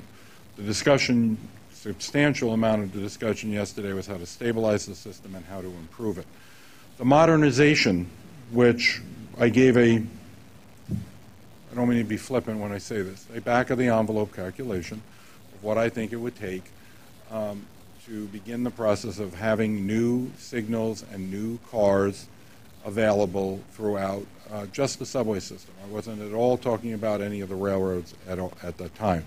Now, that being said, we are, at the same time, I said, we're waiting for the results of the competition that happened a month ago, where we asked people to find out what are the new technologies. For example, we all talk about communication-based train control as a new technology. It may be new here, but if I'm not mistaken, it's probably 25 or 30 years old. We're now in a new digital age. What is new out there from a communications-based system, whether it's using Wi-Fi or wireless or whatever the new digital technologies are, what's out there? Can they be used in the subway system? Are they safe to be used? We have to go through all of that. But, because we don't know what the results are going to be from the Genius Plan, any dollar amount that was placed and talked about for just a wrap-up section of the presentation, I think I've now answered your question longer than I talked about it during the presentation. So giving emphasis to it like that, it's just not, it's not valuable, because once we know what the results are coming in from the what's available and what people think can be done to make the system better, we'll look at those proposals and then price it out. That would be a more accurate number. Hi there. Hi. I don't know if you had a chance or probably haven't had the chance to see what the mayor said this morning while we were in this meeting, but he said that the MTA has the money and that it hasn't made the best choices in spending its money. What is your response to that? He's also asking for the MTA to put forward what it has spent the $2.5 billion on. So let's address the $2.5 billion. That's capital, that's not operating. Yesterday I was talking about operating. You can't mix operating dollars and capital dollars. The City of New York has committed, the city hasn't given us $2.5 billion in cash, and we're sitting on the cash as if we were investing it. They give us a commitment to $2.5 billion over the 5-year capital plan. And as part of that, there has been an agreement, goes back to the days when I was the city budget director, that the last dollars used in the capital program at the MTA are the city dollars. So it's at the tail end. That commitment still exists to this day, that the last dollars used in the capital plan are the city dollars. Again, we don't have that money yet.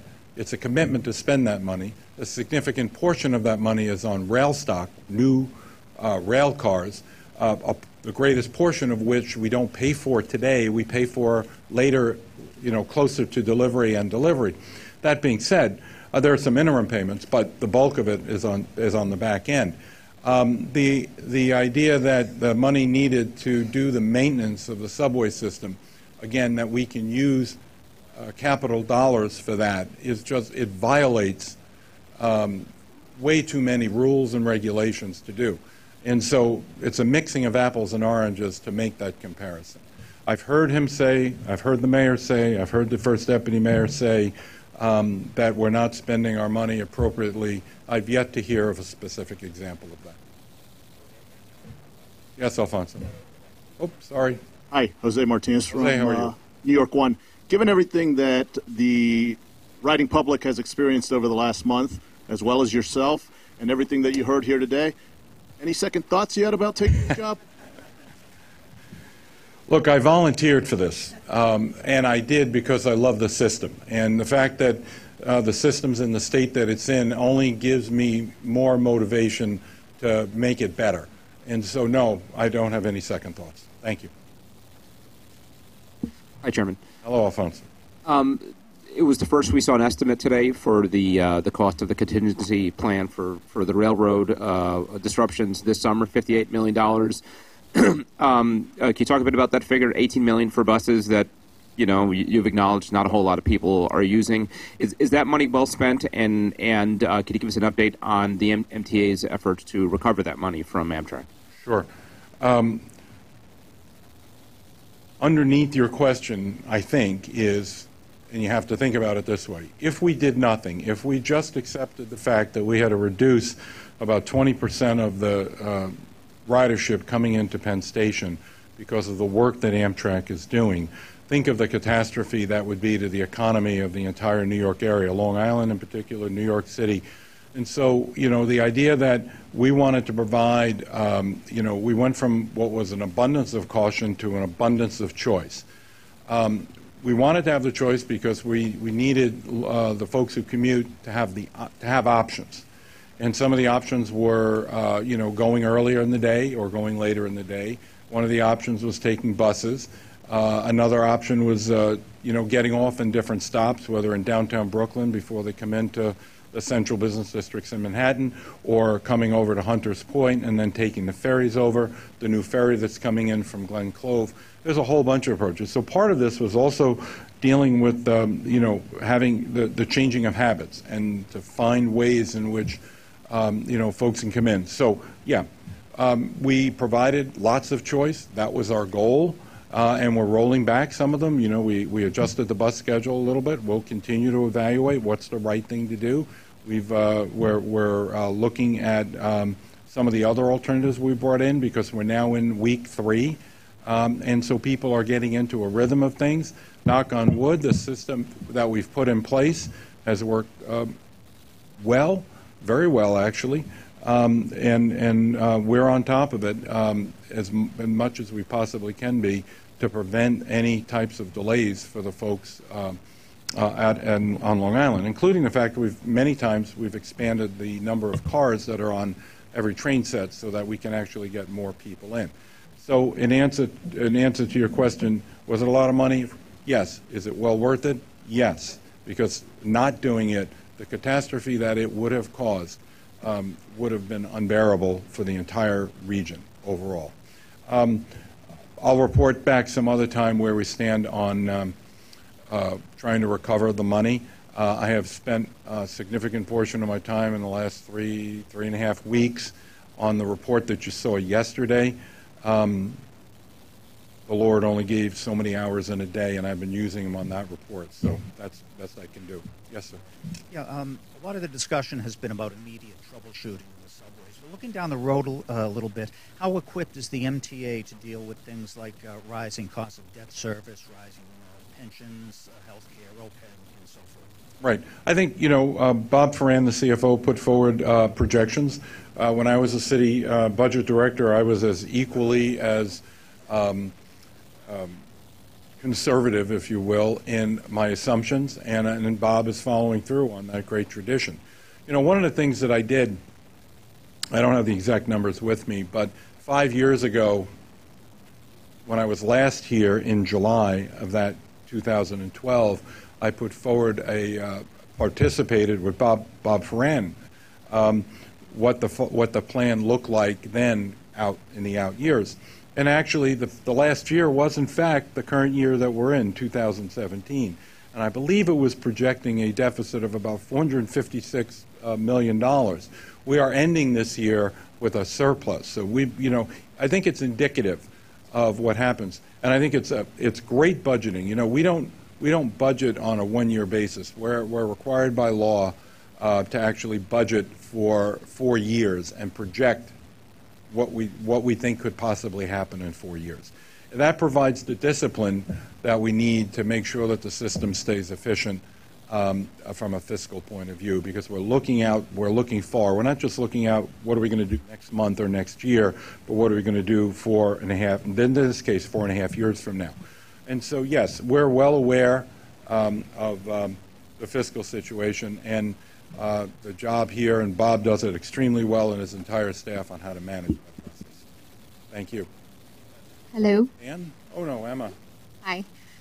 So regarding the mayor, last night you said one half of a repair plan won't make the trains run on time.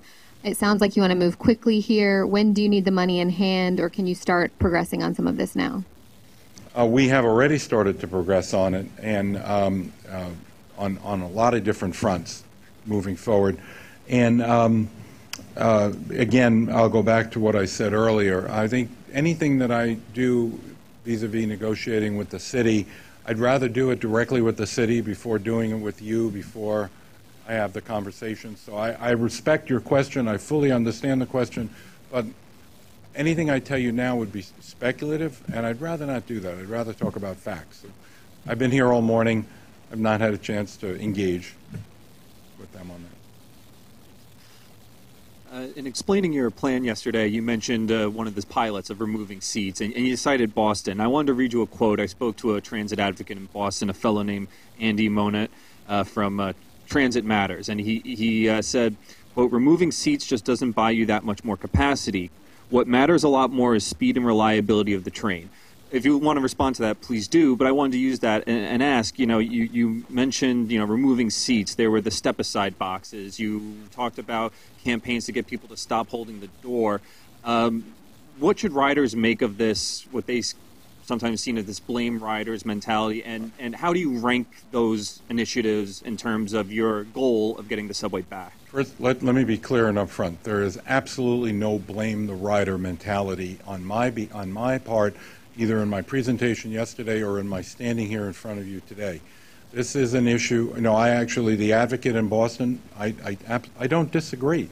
We need to get the system to run faster. We need to get the system, deal with the capacity problems. But at the same point, is the removal of seats the panacea that's going to cure everything? Absolutely not. There were 30 different initiatives 30 different tactics put forward yesterday. They all need to be implemented to start making the change. To focus just on one and thinking that that's going to make a huge difference, it's not. It's going to make some difference, but you got to look at it. You look at everything that was put forward yesterday in toto, altogether. We looked at what happened up in the T in Boston and in the Jubilee line in London. Where they've done the same thing. In London, they remove the seats, but they put leaning cushions against the sides. All those options we need to consider, because I would like to, in that particular case, talking about trying to get more people on the trains, look at it the other way. I want to get more people off the platform. And that's the most important part. I don't want them to wait for the next train to come. If we have an opportunity to get any number of people not waiting for the next train, that's a good thing.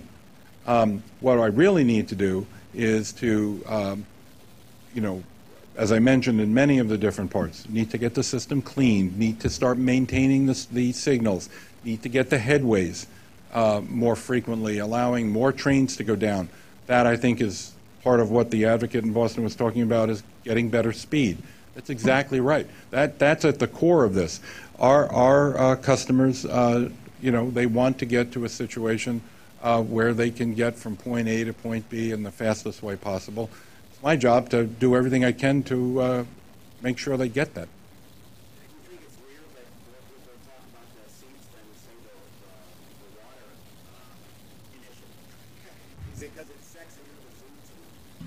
your word sexier, but yeah, okay. Might be the first time that someone says sexier after No, let me, no, that's okay. The water initiative was a thing. So in answer to your question, yeah, I'm no longer surprised about what gets certain journalists excited at all. It doesn't surprise me because it's all about being able to, for you guys to inform the readers or your viewers or whatever the case may be. I mean, the perfect example in this, I think, is the food concept. I was asked whether or not I would eliminate food in the subway system. I never said I would, though many newspapers said I did, never said it. What I said was we have to have a debate about it. And we do. We do need to have a debate about it. I mentioned, we're going to, the board needs to talk here and discuss that type of policy. That's a lot different than, the tactics needed to get the trains to run better. I mean, this has an impact on a lot of people, as the newspapers have all pretty much written about. That there are some people who want it, some people who don't want it. That's why we need to have this discussion. What's the right thing? I encourage you to see what happened. The 2 days after the question was asked, and I said we are thinking about it, the British tabloids took off on TfL because there's a movement afoot now in the UK, specifically in London, to deal with their food problem. It's an issue on the subways. The question really is, let's see what's the right thing to do. I am agnostic when it comes to being for or against it. I just want to do whatever I need to do to get the system to run better. That's my number one goal for the customer, getting the system to run better. All right, thanks very much, everybody.